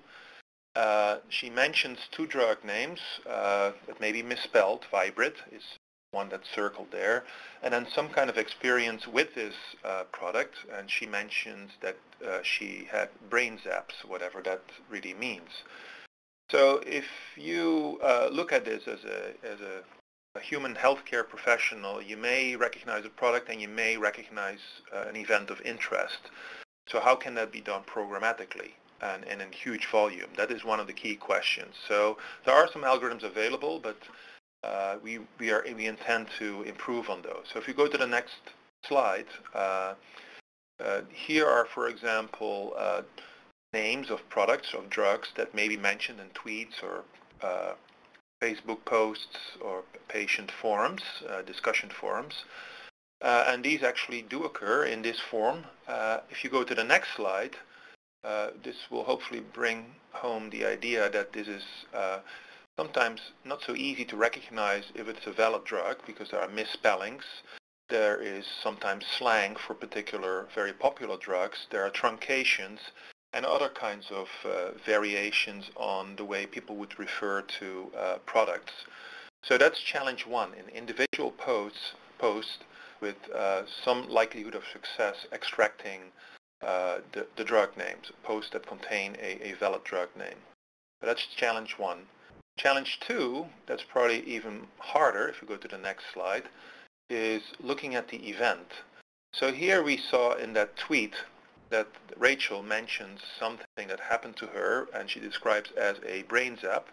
Obviously that is slang or social media vernacular. So the trick here is to have some kind of mapping from that vernacular to an organized dictionary. In this case, obviously, we would prefer to have it mapped to MADRA, which is the way that we've been looking at spontaneous events, of course, for many, many years. So the trick is to have that BrainZap map to some kind of preferred term in MADRA. In this case, it could be paresthesia, based on the very limited information in that tweet. But of course, this is not a one-to-one mapping. BrainZap, in this case, we might want to map to paresthesia. There are many, many other ways of describing experiences that may also map to paresthesia, like it feels like an electric shock, or this prickled. I got a tingling sensation, my skin is burning. So there's a lot of vernacular that maps to one term, and there are probably some terms, or there are probably some vernacular that could map to multiple MADRA terms as well. So this is one of the active research areas in the analytics sub-package. Let's go to the next slide here. So these last two slides had to do with identification of drugs and events. Now what happens in the real world is, of course, people post things, their life's experiences on Facebook, on Twitter, and they don't do that once, they do that 2 or 3 or 4 times. They respond to others, repeat things, and sometimes they post the same experience on multiple platforms. So here's an example. Again, it's made up, but quite realistic. So on the upper left side, we have the original tweet by Rachel, who mentions, as we saw, Vibrate, BrainZaps, and you probably can't read that, but there's a posting date there, June 16, 2013. There may be a Facebook post by somebody called Rachel S. So first of all, is that the same Rachel? We don't know, obviously, for sure, but there is some overlap between the names, obviously. And there is a first Facebook post that also mentions the word Vibrate. In this case, it's not misspelled. And then another experience, which is described as electric shock in my brain, which may or may not be the same as BrainZap. And then there's a posting date, which is July 13, 2012, which is very different from June 16, 2013. But of course, there is no reason why this could not be the same event. Due to the date difference, people don't have to post something within 24 hours of experiencing it. Of course, the farther these two dates of the tweet and the Facebook are apart, the less likely it is that this is really the same event. But as you can see, there's a bit of overlap between some fields. The names are close, the drug names are, the same. The event might be mapped to the same term in MADRA, paresthesia, and the dates are somewhat far apart, but it's within a year really. So here the question is this the same event? And the reason we want to know this is that we don't want to triple, quadruple count things that might throw off our signal detection. So if we go to the next slide, before we go to the next slide, there's one other thing I wanted to mention in the Facebook post, which is the red underlined phrase there. So Rachel mentions, I had a similar experience last week. So again, this has nothing to do with duplication, but this is actually a potential second event that is mentioned here, but of course without the benefit of a drug name or an actual even social media vernacular for an event. But a human reading this could say, well, there were 2 events of electric shock or paresthesia with Vibrate. All right, if we go to the next slide, then we can this is really the goal of the second sub-package here. We want to find duplicates. We don't want to overcount drug event combinations found in social media. We want to eliminate redundancy between Facebook, Twitter, other apps, other forums. So we have to look at the contents of these posts and or certain fields within those posts and see if we can map those to each other in order to come up with some estimate of likelihood of being the same event. And that's really what's on the next slide. There are some UMC already developed some initial algorithms, not applied to social media, but to other types of data, where they look at some fields like the date and gender, if that's available, age, if that's available, and many of the times, especially in tweets, that information is not there. So that is going to be quite a challenge. In Facebook, sometimes this information can be derived, but in many times it's quite sparse, the information that's there. And of course, we have to compare the mentioning of the drug or product and the mapped adverse experience as well. Come up with some kind of score between overlap, and based on some statistical models we can then assign a likelihood that these posts represent the same occurrence. So in social media, that's actually going to be quite a challenge because of the sometimes very poor quality of the information in individual posts. Go to the next slide. That's the last deliverable for the analytics package, is assuming we can extract on a single post level relevant drug names and event names, when does that information then turn into a safety signal? And we want to apply the generally accepted definition of a signal is just information that comes from any source really that suggests a new causal association between a drug and an event or a set of events. So that definition has been applied to spontaneous data as well as other types of data, but can we apply that same definition to social media, and which methods would help us identifying these types of signals? Go to the next slide. So this is our plan.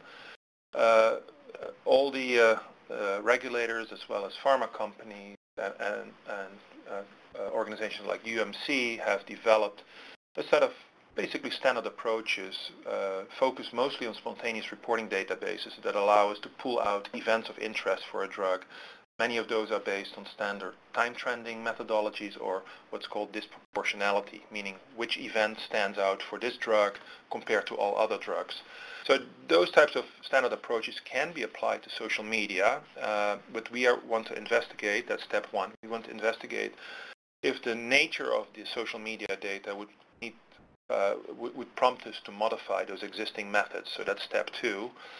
And then step three is we are also planning later on to explore additional approaches that are really tailored to social media. So things like what's called track before detect. So that's actually a set of methodologies that is applied in the defense industry, where radar actually accumulates information and then based on this accumulated information declares something a target, a signal in this case, before taking action. So some of those principles might lend themselves also for this very poor quality information coming out of social media, but which in aggregate eventually adds up to a potential safety signal.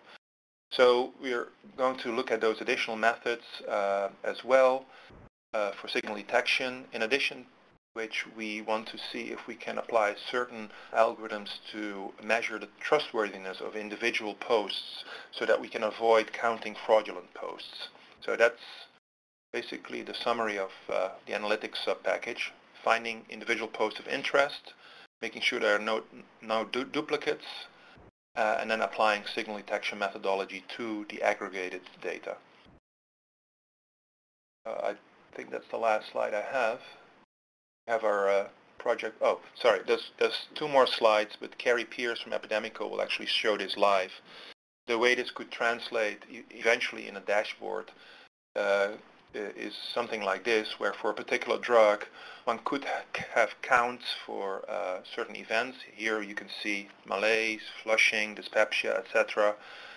And you could have, for example, a summary of the counts of posts in the last day, the last 7 days, 30 days, 60 days, overall time. And then on the right side, there are some statistical measures that show you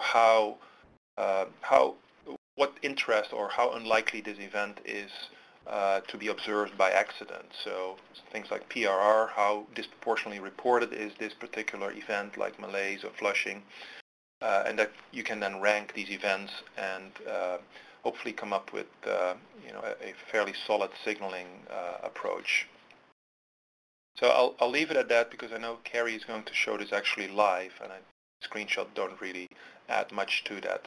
Thank you very much. John, thank you very much. We will take questions at the end of the session, and I will hand over now to Carrie. Carrie, just to explain, because John has mentioned we are presenting live, we are presenting screenshots just to be sure that as part of the technology that we are using, we have no specific connection problems, but nevertheless, it's looking almost like live. So Carrie, I hand over to you. Thanks, Sabine. So my colleague Nabarun is actually going to start us off with a little bit of background information with these first few slides. So I'll pass over to him.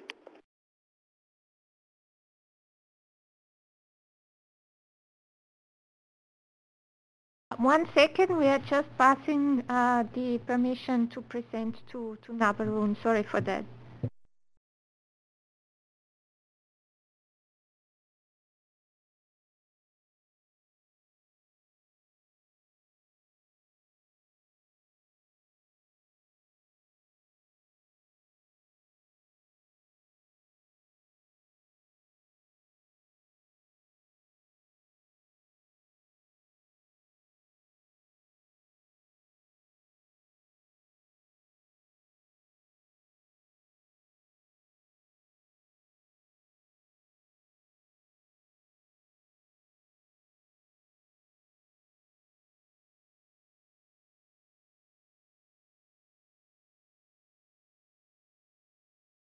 Just one more minute because we are just trying to connect now, Nab.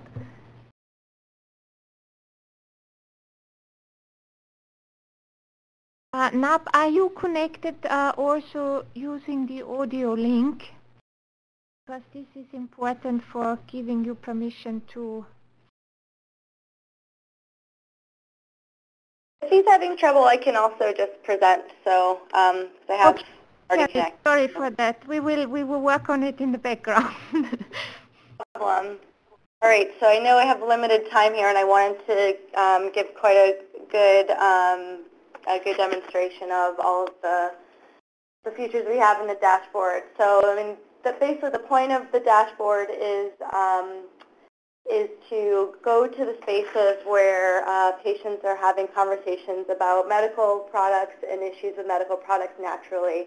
And you know, and generally in medicine use, there's a subset of medicine use where there's a negative reaction, and then all the way down, as you see in this slide, only a few of those are reported, and then even a smaller subset of those are verified. So the purpose of the tool is to increase the number of reports and information we have on these suspected problems and verified problems. So if you could skip to the next slide, please. So in the UK, less than 10% of total adverse drug reactions are reported by patients, and so the point, again, of the tool is to amplify that by meeting patients where they're at and capturing the conversations that are happening naturally in these spaces, so online and on Facebook and Twitter and different patient forums. Next slide, please. So there's a lot of value in social media. It's a unique stream of intelligence that's not been captured in traditional drug safety sources. Many times users that are posting something in public forums have the expectation that someone's listening.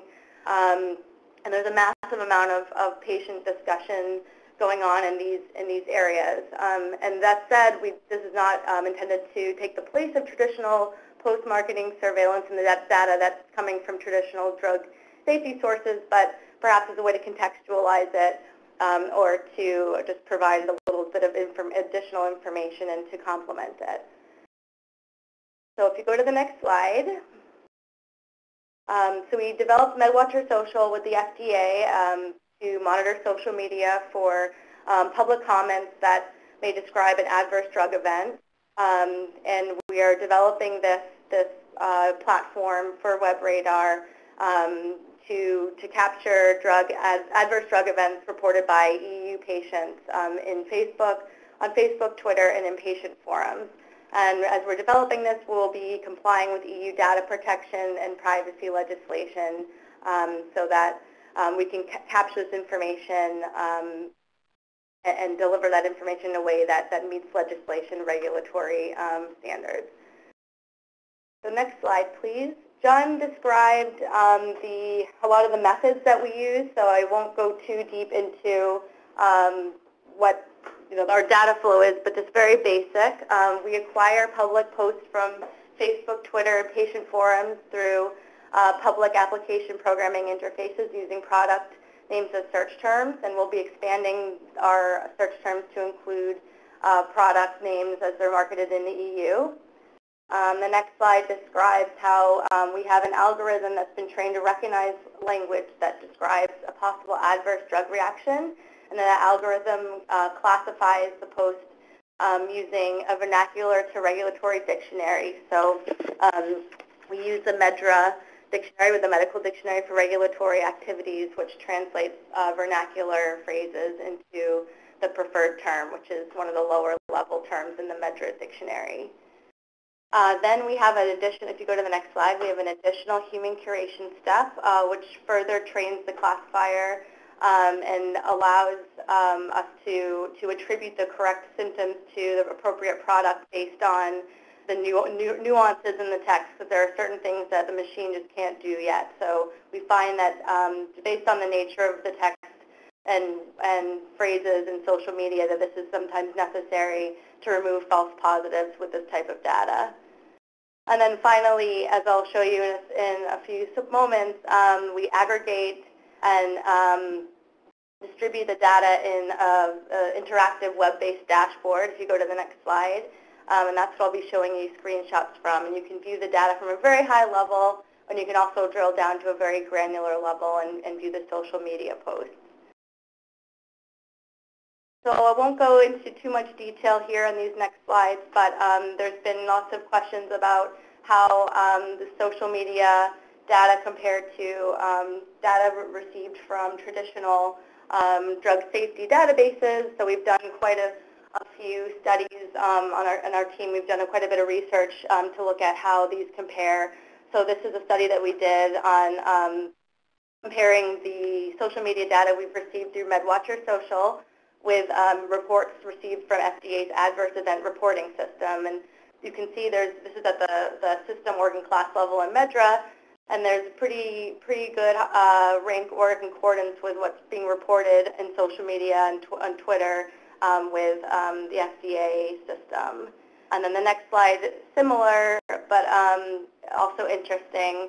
This is comparing social media data to pivotal trial data for a drug called Tecfidera, which is an oral multiple sclerosis drug that was approved in March 2013, just showing at the MEDRA preferred term level the types of symptoms that have been reported in social media for this drug compared to what was seen in the pivotal trial. So there are certain things that are reported quite often in social media that might be a little less severe, that you might not see in pivotal trial or in data from clinicians, just because people are more likely to complain about something general in social media, and then you get more severe or serious events in the pivotal trial data.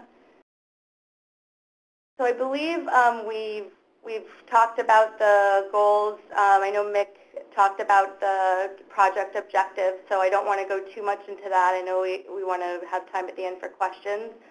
So let's go ahead to slide 95, please. So as I mentioned, we'll be expanding the dashboard to capture adverse drug reactions reported in social media in the EU. We have very similar to what we presented for the app and 3A work package presentation. We have these technical expectations and methodology. We'll only be capturing publicly available data using graph APIs or public APIs for Facebook and Twitter, and then patient forums.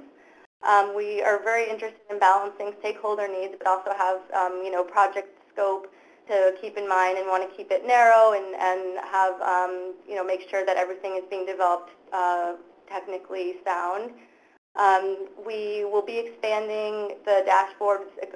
Right now it's in English, capturing English posts only. We'll be expanding possibly French and Spanish. Those have been the proposed languages. And we can detect the country location using metadata that's available through the social media platform APIs. So we'll be doing that also in accordance with data protection and privacy legislation for the EU. And again, so far we're considering the data for hypotheses until research and policy and Work Package 1 can provide guidance on social media signal detection. So I would like to just jump ahead and to slide 97 and just start off with the demo. There's quite a few screenshots here, so I will probably just show only a handful of them, but I'm happy to answer any questions at the end if there are questions about what you see or don't see here. So these are screenshots of the dashboard we've developed, and we'll be looking at a product called Tecfidera, which I mentioned earlier. That was what the data from the pivotal trial comparison was from, and that's an oral treatment for multiple sclerosis that was approved in 2013. Could you go to the next slide, please? So we're monitoring over 1,500 medical products in the U.S. We'll be expanding that list with search terms for products that are marketing in the EU. Could you go to slide 99, please? So after logging in and selecting a product from the product selection screen, the dashboard takes the user to a time series graph, which you saw a very brief preview of in John's presentation, that displays social media posts with resemblance to adverse events, which is what we're calling these proto-AEs, which is a loose acronym for this type of post. So each point here displayed in the graph describes some adverse outcome attributed to Tecfidera in some form. So that's this blue, if you go back one slide, please. That's the blue line there. So we should be on slide 100. And then the green line, that represents mentions, which are all social media posts that contain any valid mention of a product. Slide 100, please. Okay, great. So the green just mentions that's any valid mention of a product. So that's a larger number of posts, and then the proto-AEs in blue are a subset of all product mentions. So the mentions are a helpful denominator for assessing conversation volume about that product. So if you go to slide 101, the dashboard allows the user to group and display the data according to evaluation needs or visualization preferences. So here I split the proto-AEs into source or social media platform. So I'm not sure if we have the right slide numbers here, but anyways, I'll just stay on the slide, please. So as we mentioned previously, vernacular phrases are mapped to terms from the medical dictionary for regulatory activities. And that's organized into several hierarchies of high-level and low-level terms. So mirroring MEDRA's structure in the back end enables the user to group and view the data at different MEDRA levels in the front end. So in the slide that's displayed now, this is at the preferred term level, and you can drill up or down to look at how the social media are being reported, how the preferred terms are being reported at higher level and lower level terms. Okay, in the next slide, and then the dashboard also allows users to take a deep dive and view the granular data, and that's the verbatim social media text that comprises the aggregate counts. So as you can see, you can have the graph view and then the granular text at the bottom. And Twitter handles and usernames are masked to protect privacy. And in this post display, you'll see at the bottom, key phrases in the text are highlighted. So the drug name is highlighted in green. That's to account for any time someone misspells it, but we're capturing it anyways in our system. So there's a recognizable drug name. And then phrases describing events are highlighted in yellow. Next slide, please. So in the post display, the user can hover over any highlighted term to view information about how the phrase has been mapped to MEDRA terms by our vernacular to regulatory dictionary. So in this example, we see the phrase, "I look like a lobster," has been mapped to erythema, which is a skin and subcutaneous tissue disorder. And that's a very common side effect or symptom that we've seen reported for Tecfidera is flushing and skin turning red and warm. Next slide, please. So we've also developed mechanisms for identifying certain posts of interest in the post-level view, which are displayed in the screenshot. In the human curation step that I described earlier, we tag all proto-AEs that describe an interaction with the health system. So, for example, if a patient goes to the hospital after having a reaction to a medication, if someone mentions having made a decision to go off a medication and they've talked to their doctor about that, or a conversation with a pharmacist about a side effect, for example.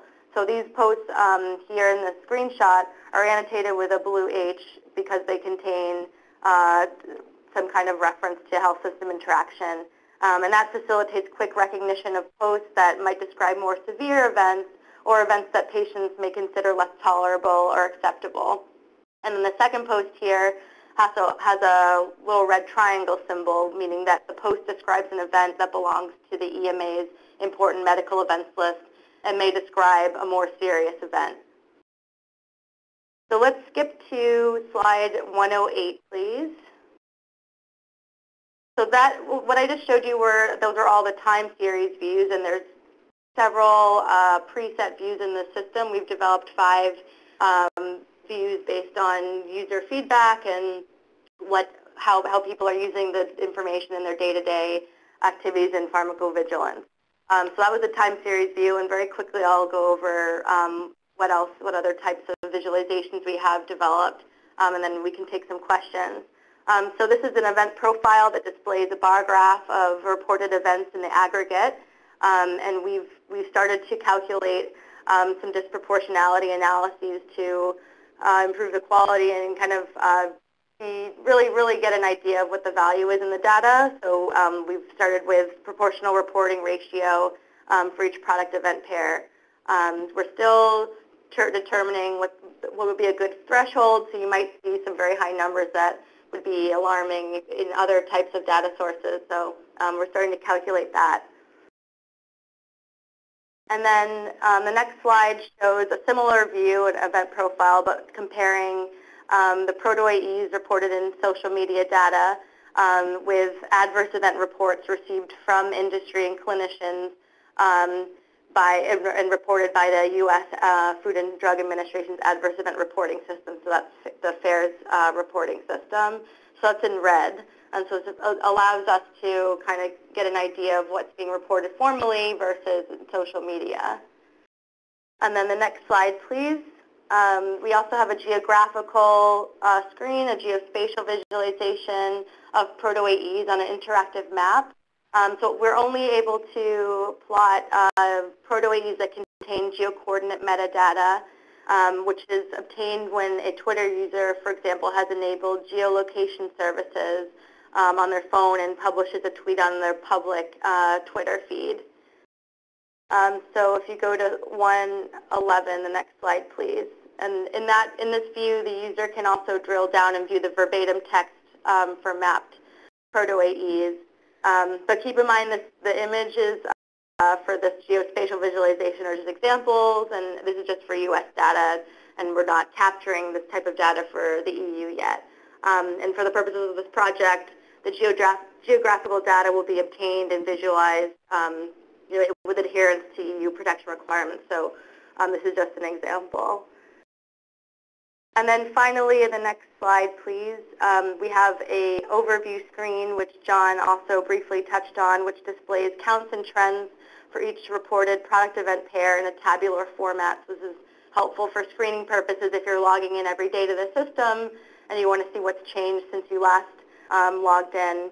You can filter and export the data in this table and apply different tags based on what your needs are, and also flag things for monitoring if you're sharing review responsibilities with a colleague.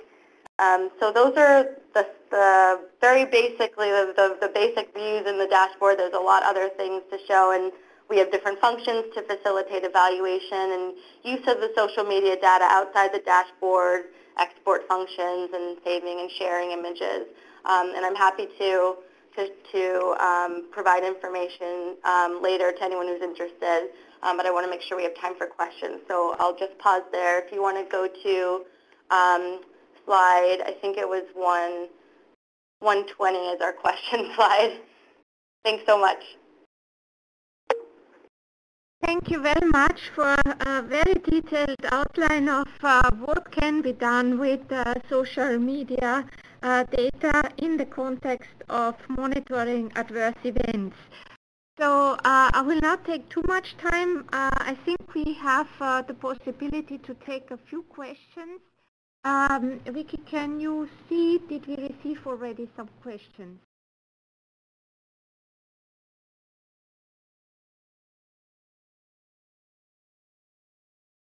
We are just getting the questions in. If you give us a few moments. So we acknowledge it's a lot of information to take in a very short period of time. The question is, do you have any estimates on the amount of required manual management or regulators' workload of social media ADRs? I suppose this refers to manual data curation.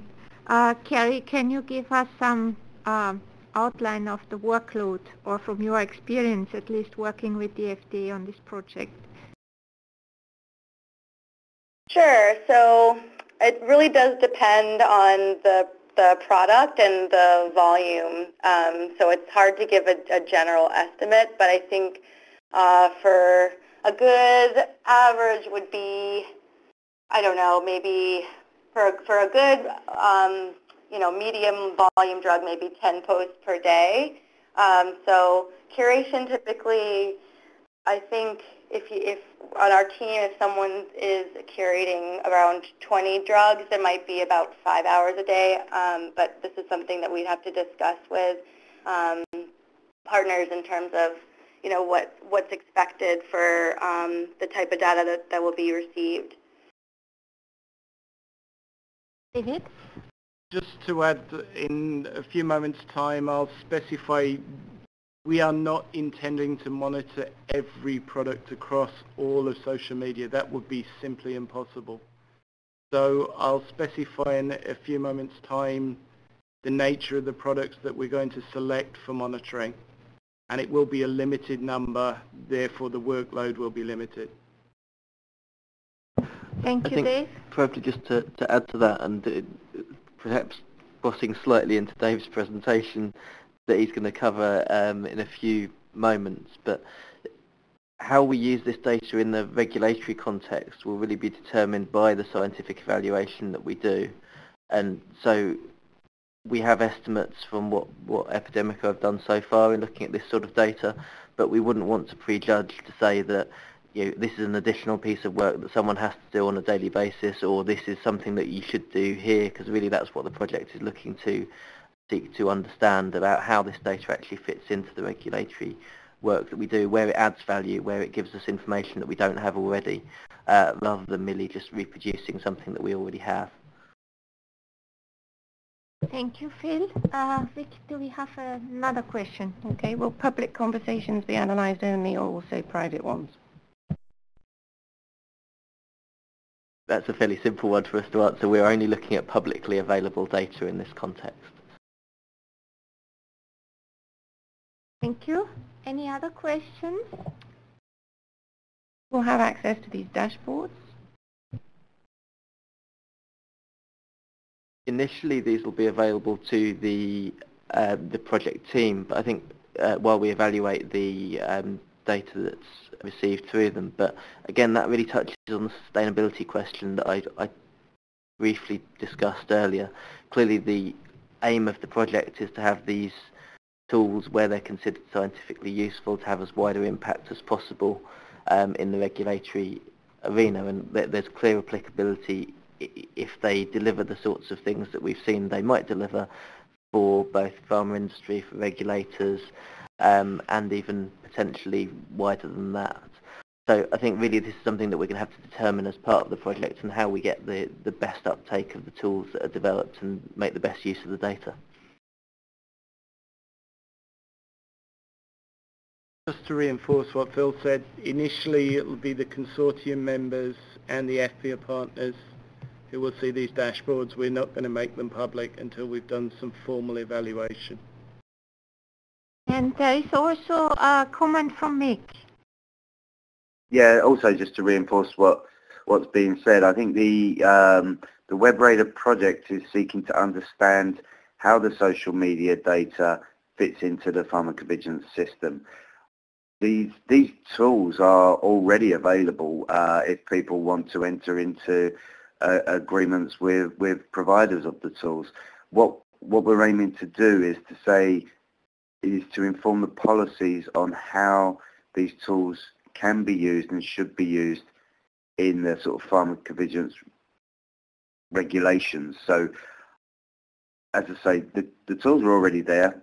People are using them already. I know of some pharma companies who are independently working in this area. What we're aiming to do is get a fuller understanding of the usefulness, the trustworthiness of the data, and then inform policy on how it fits into the PV regulations. I think this is a very important clarification. Do we have any questions? Yes, Vicky. Yeah, there's another question about how are we going to avoid any big brothers watching you scare in the public and amongst social media users?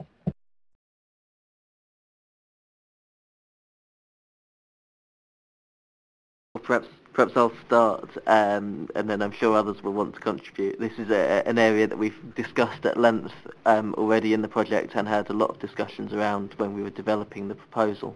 The ethics of how we deal with the different sources of information and how we communicate with people around that information is absolutely critical to the success of the project. And as you've highlighted, it's very easy to see that there's potential for the activities to be misinterpreted. So we'll be putting clear lines as to what we are doing and the reasons for doing it in all of the different outputs associated with the project. We'll also be consulting with medical ethics experts, and again this will be an important topic at the stakeholder meeting on the 10th of December, where I'm sure we'll want to discuss this area in more detail. And to add to what Phil's just said, we are in the process of recruiting a senior medico-legal ethicist who has a really profound interest in this topic and the general subject area. So we will receive advisory board level advice on quite how to proceed in this general area.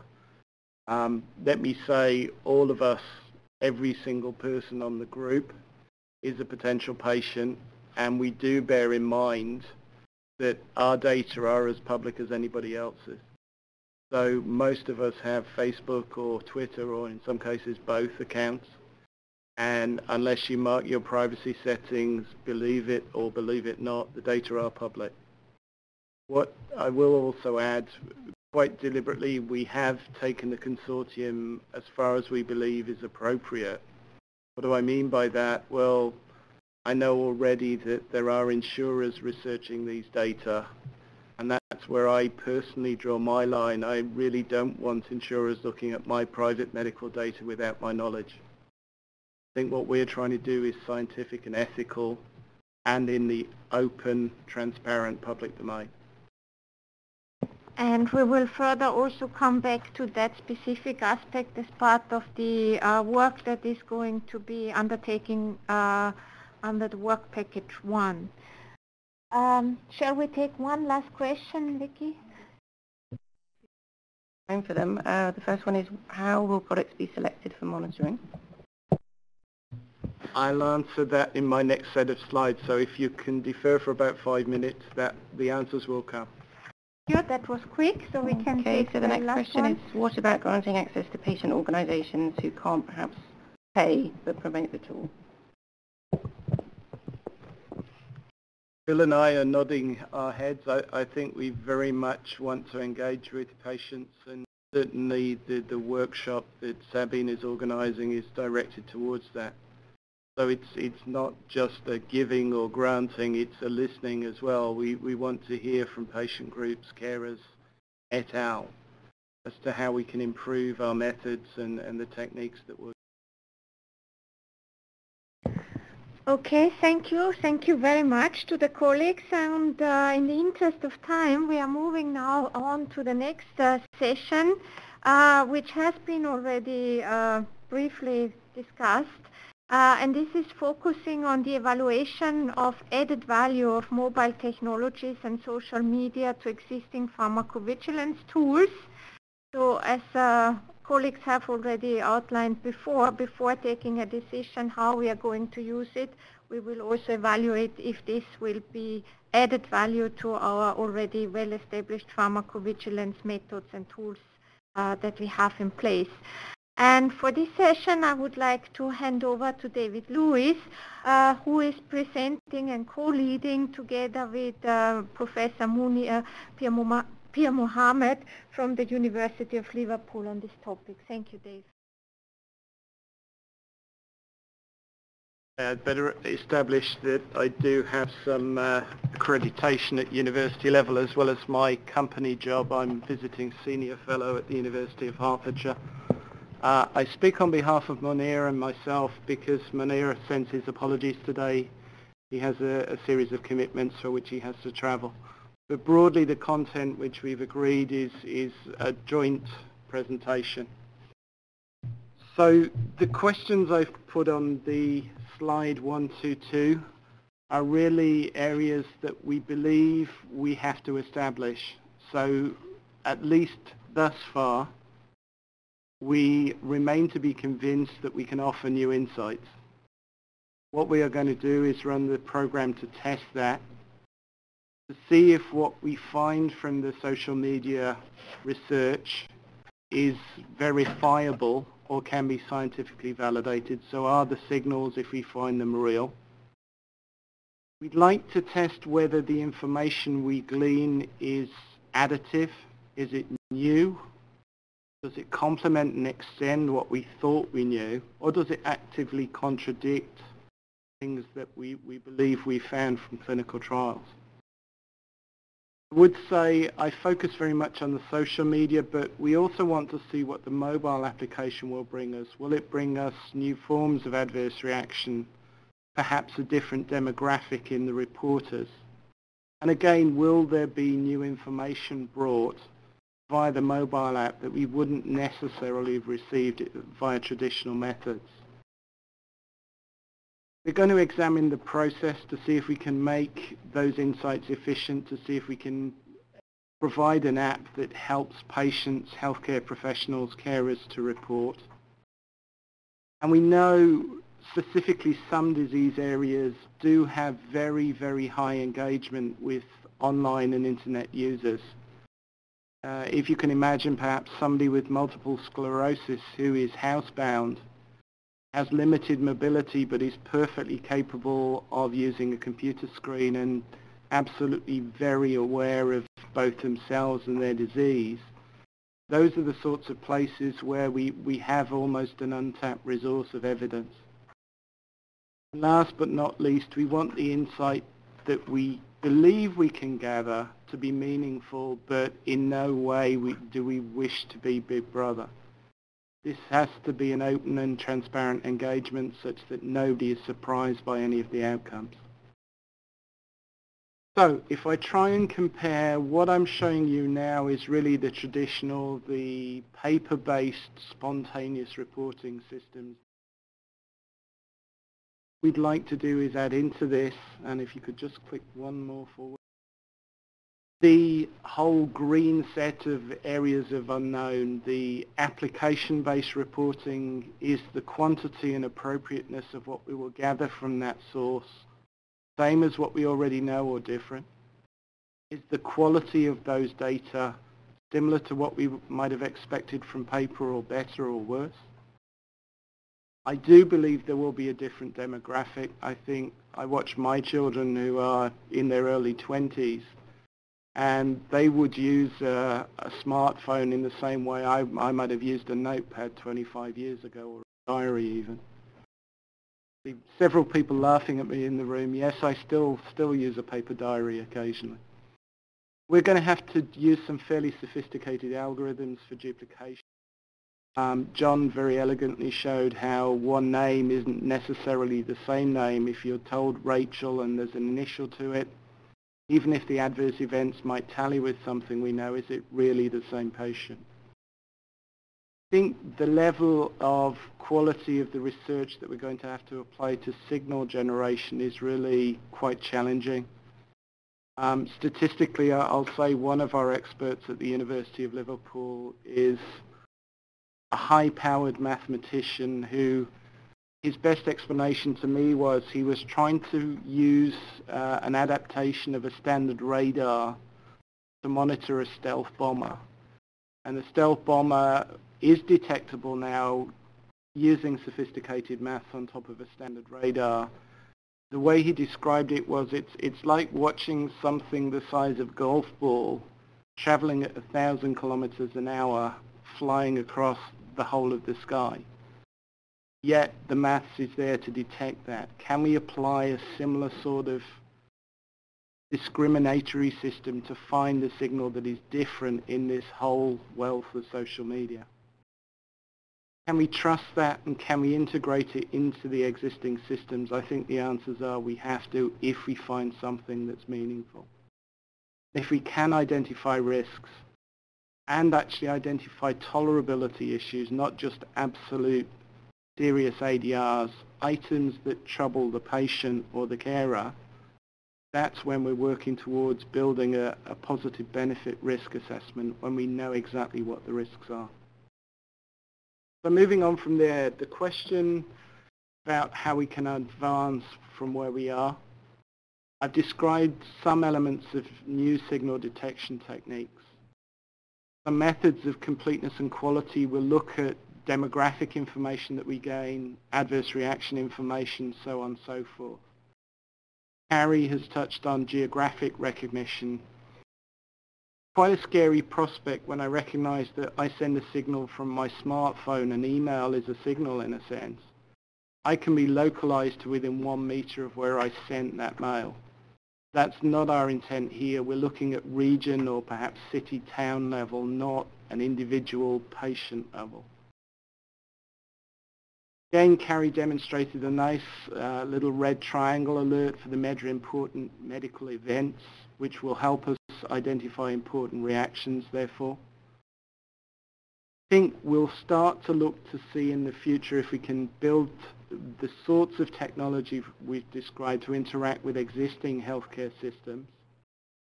We would like to be truly international, and I hope eventually global, so looking beyond the region that is Europe and across the world. The data export standards that we're using are globally compatible. They're consistent with the ICH standards. And I think at some point in the future we will be able to do many, many more comparisons. Initially we have to walk before we start running. And moving on, how do we actually start to select the drugs that we will screen for? Well, basic principles are we'll focus on the newer drugs. I've described those as drugs with a developing safety profile. That's commensurate with less than 5 years on the market. They will all, therefore, be medicines subject. We will add to those a small but select group of medicines with what established safety profile. But they will include authorized medicines with a known and ongoing safety concern. So we'll continue monitoring that way. And the real challenge is to do the absolutely brand new. There are 2 companies that have volunteered to take up medicines which are due for approval, are not today approved. We would like those approvals to occur within year 1 or certainly early year 2 so that we can monitor brand new products as they are launched onto the market. See if we can explore anything that's new or different. I'll just add, this again is focused on social media, but for the app, every product, every place is applicable. You can report any product on the market that is approved through the app.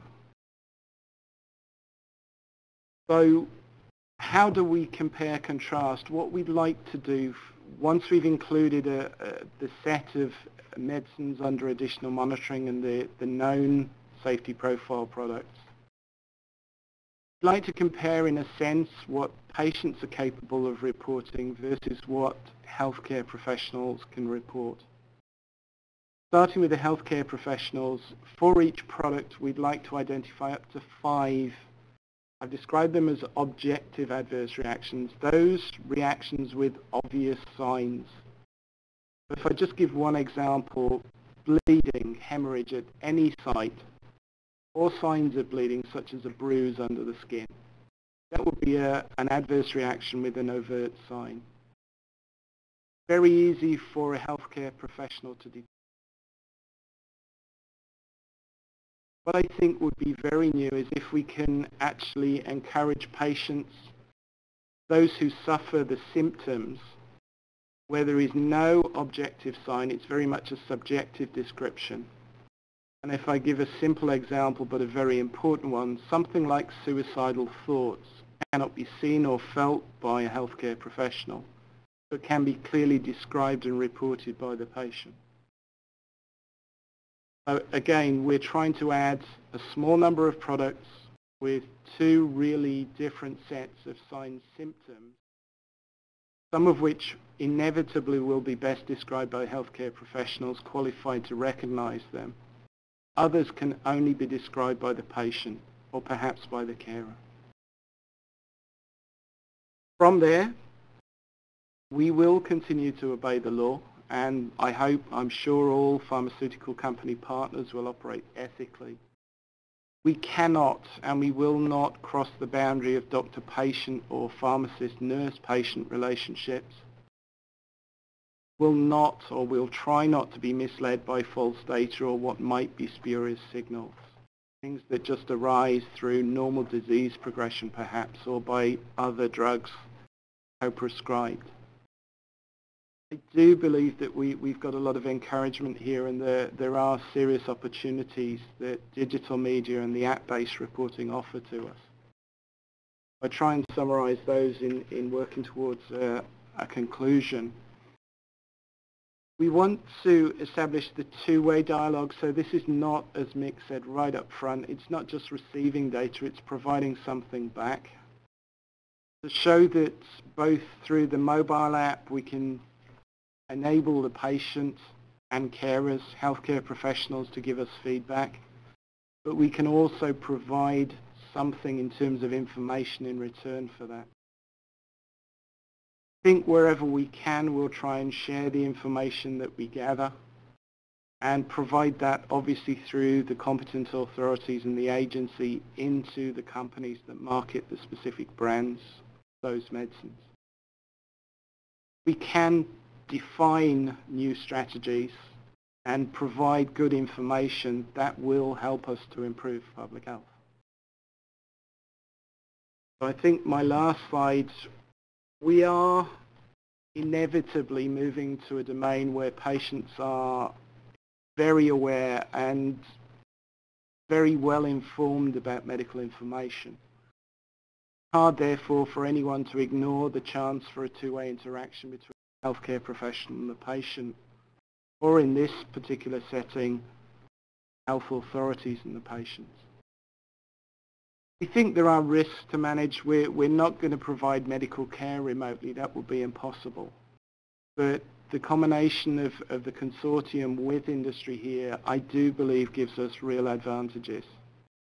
When I say us, I mean the stakeholders, patients, healthcare professionals, industry, and regulators. I think within industry we will inevitably develop new social media sites. And we'll start to use the mobile app on those sites. We'll start to supplement the paper-based reporting and perhaps even replace it with the electronic reports. Throughout all of what I said, it's vital for us that pharmacovigilance is carefully and appropriately managed. That's the emphasis of what we want to do. That's good pharmacovigilance for the patient. I will conclude and hand on, if I may, Sabine. Thank you very much, Dave. Just a quick question, if we have received any further questions from stakeholders. We're just giving 1 or 2 minutes in case. Yes?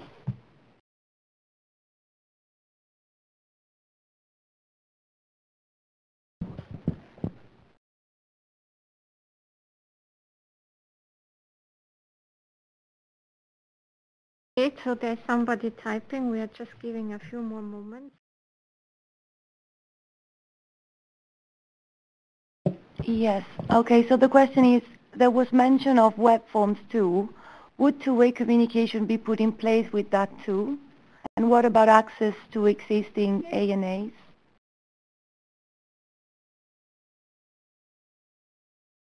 For the purposes of WEB-RADR as it stands, web forms is not an option. We push essentially a hyperlink to the app rather than provide a web form. The app is the place where we'd like to do the two-way communication. So there isn't within the plan or really in prospect a two-way interaction through a web-based form. In terms of access to existing AEs, that's the sort of information. There's already EU ADR reports direct off of vigilance. There are things that the MHRA provide, like drug safety update. Those are the sorts of pieces that I believe we could reasonably provide access to as part of the interchange. Sabine and Phil, if there's more you'd like to add. I think that's a very fair summary, Dave. I mean, clearly nationally there will be a number of, in each member state there will be a number of different data sources that member state may wish to consider to make access to through the app. But in terms of this overall evaluation work package, we're really looking to understand how the data can most appropriately be used, and some of this work will also feed off the work in work package 3B around stakeholder motivations and so on, to best enable us to target those communications to the most appropriate audience.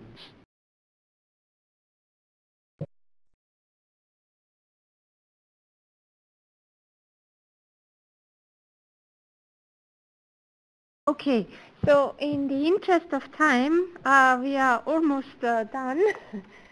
Okay, we have one additional question coming.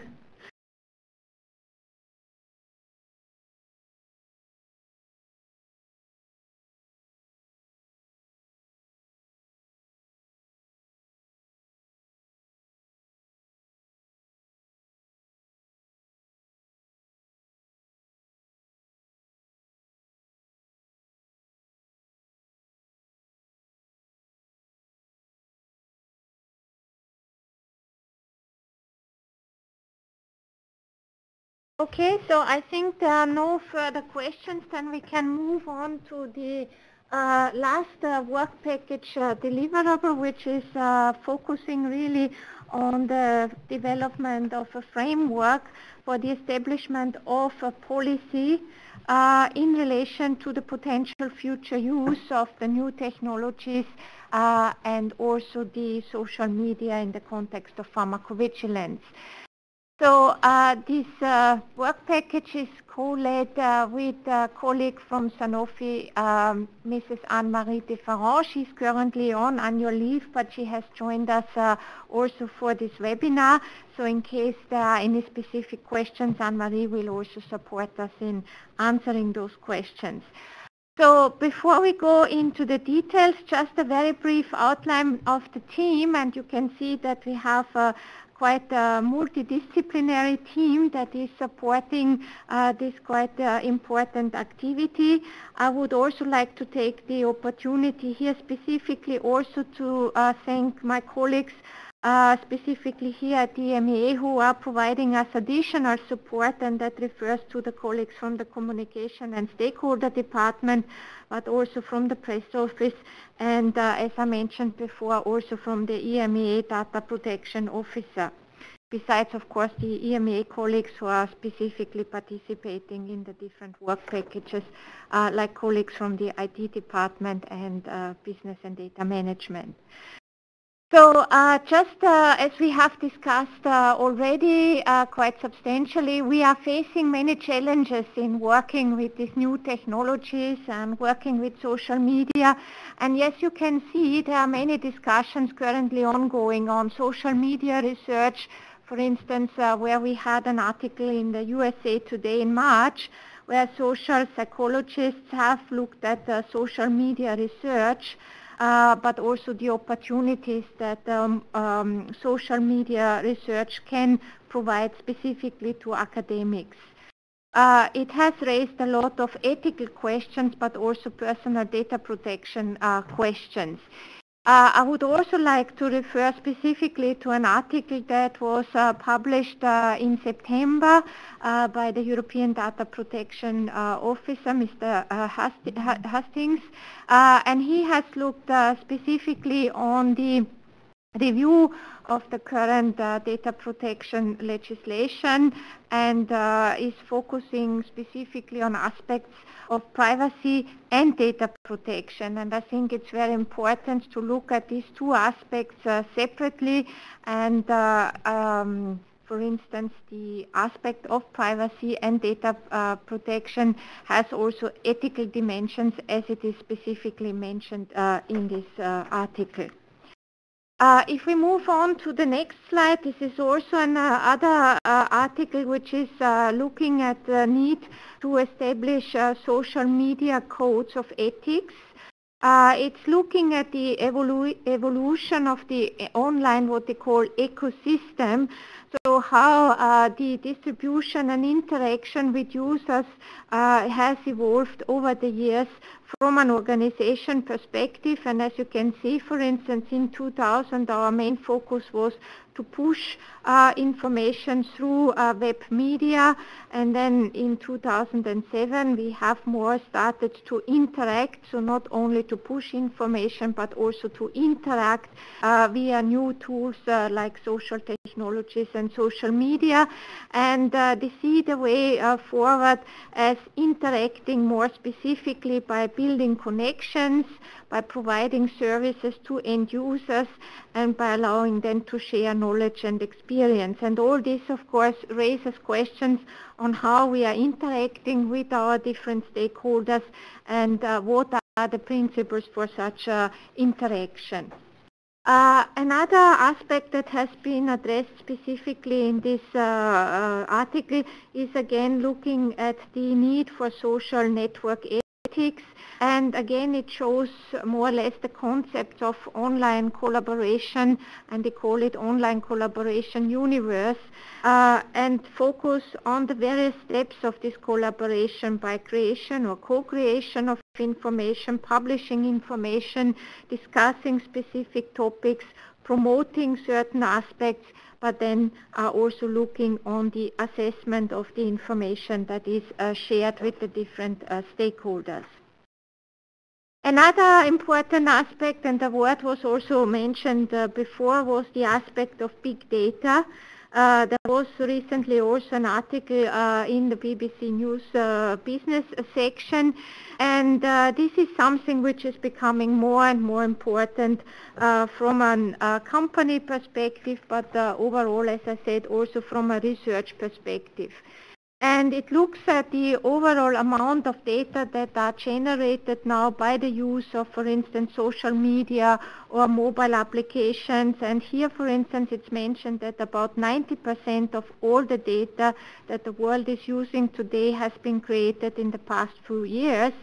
And they are looking also in the amount of data. And they say here it's very difficult to estimate, but there are certain estimations, for instance, by IBM, that at the moment we are working with around 2.5 exabytes, which corresponds to 2.5 billion gigabytes of data. And it's also mentioned that this online unstructured data is further growing over the next years. So all this, of course, raises other aspects. How can we use these new technologies, but also what implications these new technologies may bring for society. There is, for instance, an important article, does social media impact on body image, or what is the social media's role in the Ebola outbreak, and it focuses here specifically on aspects if it could have been detected earlier, if people would have mined the information through social media, but it also looking, for instance, on how social media could be used, for instance, to better communicate, or where it is very difficult to reach certain areas of geographic locations or certain types of population. On the next slide, and this is also linked to the challenges that we would like to address as part of the project, there is, as you are aware, a big data protection reform ongoing, which was proposed by the Commission in 2012. And as part of this reform, there was also a survey performed at European level, which have indicated that 9 out of 10 Europeans, so 92%, say that they are concerned about mobile apps collecting their data without their consent, and 7 Europeans out of 10 are concerned about the potential use that companies may make of the information disclosed. So again, this is really important information to us in order to make sure that when we are focusing on a very small area in relation to pharmacovigilance and the use of these new technologies, we have to take also these concerns into consideration. And as I said, I think the big breakthrough is here really the ongoing data protection reform, where there was a very strong support by the European Parliament in March 2014. And you will also see that from the European Commission, but also the European Data Protection Officer, there's a lot of information out there now on how the data protection reform will affect, for instance, social networks, but also how it will affect using big data and social media. So also perhaps just to briefly outline, because the concept of data protection was raised several times today, it's important to mention that this concept was developed almost 4 decades ago. It is really aimed to provide legal protection to individuals against the inappropriate use of information technology for processing information related to individuals. It was not designed to prevent the processing of such information or to limit the use of information technology per se. And I think this is important to consider also as part of the work that will be performed as part of Work Package 1. We are working under the understanding, and this was also clearly explained by the European Data Protection Supervisor, that this data protections legislation was designed to safeguard whenever information technology and how it would be used for processing information to individuals. And this will be also one of the key concepts of Work Package 1, to see how we can use the information that we collect through mobile apps or through social media, and how we can do that in full compliance with the personal data protection requirements. So to briefly outline the goal of this work package, so as I mentioned, here the aim is really to elaborate a policy framework on the use of mobile technologies and social media as new tools in pharmacovigilance. More specifically, how we want to achieve that is that we would like to develop a set of specific recommendations which will form the basis for further development of the good pharmacovigilance practices and policies as necessary. As was mentioned already in the previous sessions, we will take into account the outcome of the research activities as part of the WEB-RADR project. They will form an important input into the policy development. And as was mentioned before, also the assessment whether the novel tools and the data sources will add value to existing pharmacovigilance methodologies and processes will be, of course, critical. So if we then go to the specific objectives of this work package, so the first objective, of course, is to support the assessment of stakeholder needs, expectations, and challenges. As you have seen, this is spanning all over the work packages and deliverables as part of this project. The second important aspect is that throughout these activities we are aiming to provide advice and guidance on pharmacovigilance, ethical and data protection related aspects to the research teams. And the third aspect or objective here is really to review the legal, regulatory and personal data protection requirements as well as the ethical aspects in the context of pharmacovigilance as a further input to the development of recommendations. And the last aspect, as I already mentioned, is then as a deliverable to develop a policy framework based on a set of recommendations towards the future utilization of the new WEB-RADR technologies and methods in the context of the EU framework.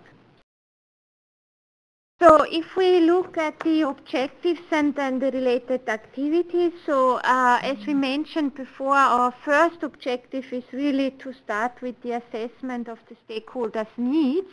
And in order to do that, as I said, the most important starting point is for us to have an interactive discussion with the stakeholders involved as part of this project, and we want to use the workshop on the 10th of December as a platform really to start this interactive dialogue. Just to inform you that as part of the project we have also planned to organize a second workshop. This is aimed to take place during the third quarter of 2016, where we would like to take the opportunity really to provide you an update of the project progress, but also to involve you in the review of the interim project deliverables, including the technical solutions that were presented to you today. We would also like to take the opportunity to inform you about the initial results of the data quality and data integration review, as well as the signal detection findings. And most importantly, we would also like to obtain your feedback on the draft policy recommendations. In relation to the review of the legal, regulatory and personal data protection requirements and ethical aspects, you will see that there are a set of activities that we are planning to perform. So we will look at the need for standard regulatory definitions, specifically in relation to social media and mobile technologies. We have used a lot of terminologies today, but we want to also define them clearly in the context for future use in pharmacovigilance. We will look at the analysis of safety reporting, monitoring and communication processes in the light of these new tools and methodologies. We will look at the existing EU and international legal guidance and policy documents to identify, for instance, perceived gaps as part of the EU regulatory framework to make sure that this can be adequately addressed. And again, very importantly, we will aim to assess the personal data protection aspects in the context of the current EU legislation, but also with a view of the future implementation of the new legal data protection framework as proposed by the Commission in 2012. And the evaluation of the ethical principles to apply it in the future in the context of the use of these new technologies and media will be also part of this activity. As I mentioned, also another aspect as part of the work of the research project teams is to provide them with advice and guidance throughout their activities. We will assist them in clarifying process-related legal or regulatory questions and provide support as regards the use of internationally agreed format standards and terminologies. This is important, as you know, that as part of the pharmacovigilance legislation, we are making also reference to the use of internationally agreed format standards and terminologies.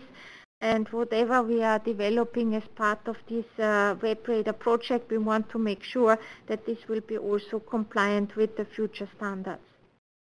And in addition, we will assist the project teams to promote harmonization and consistency by providing guidance on pharmacovigilance specific activities and methods. So last but not least, as I mentioned before, the main deliverable will be the set of recommendations for future utilization of the new WEB-RADR technologies and methods. And to summarize again, the focus will be on the use of mobile technologies for two-way communication, so not only for adverse reaction reporting, but also as a potential tool to communicate on safety of medicines with patients and healthcare professionals, to look at the use of social media in support of early detection of potential safety issues, and also the communication aspect again with patients and healthcare professionals focusing on safety of medicines. And last but not least, we will be also looking at the aspects of the procedural data quality, personal data protection, ethical societal considerations. So with that, I would like to close the presentation on all the different work packages covered through the WEB-RADR project. Any specific questions on work package 1?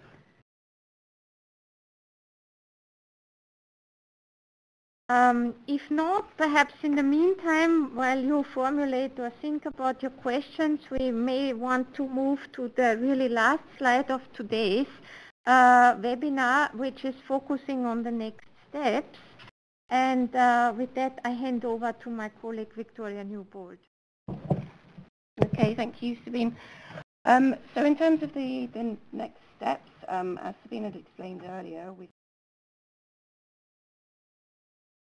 stakeholder input, this will be done on the 4th of November. Then obviously you'll be given some time to provide your feedback and comments by the 14th of November. And also, if you could confirm your participation by this time as well, whether this is attendance in person or virtual attendance.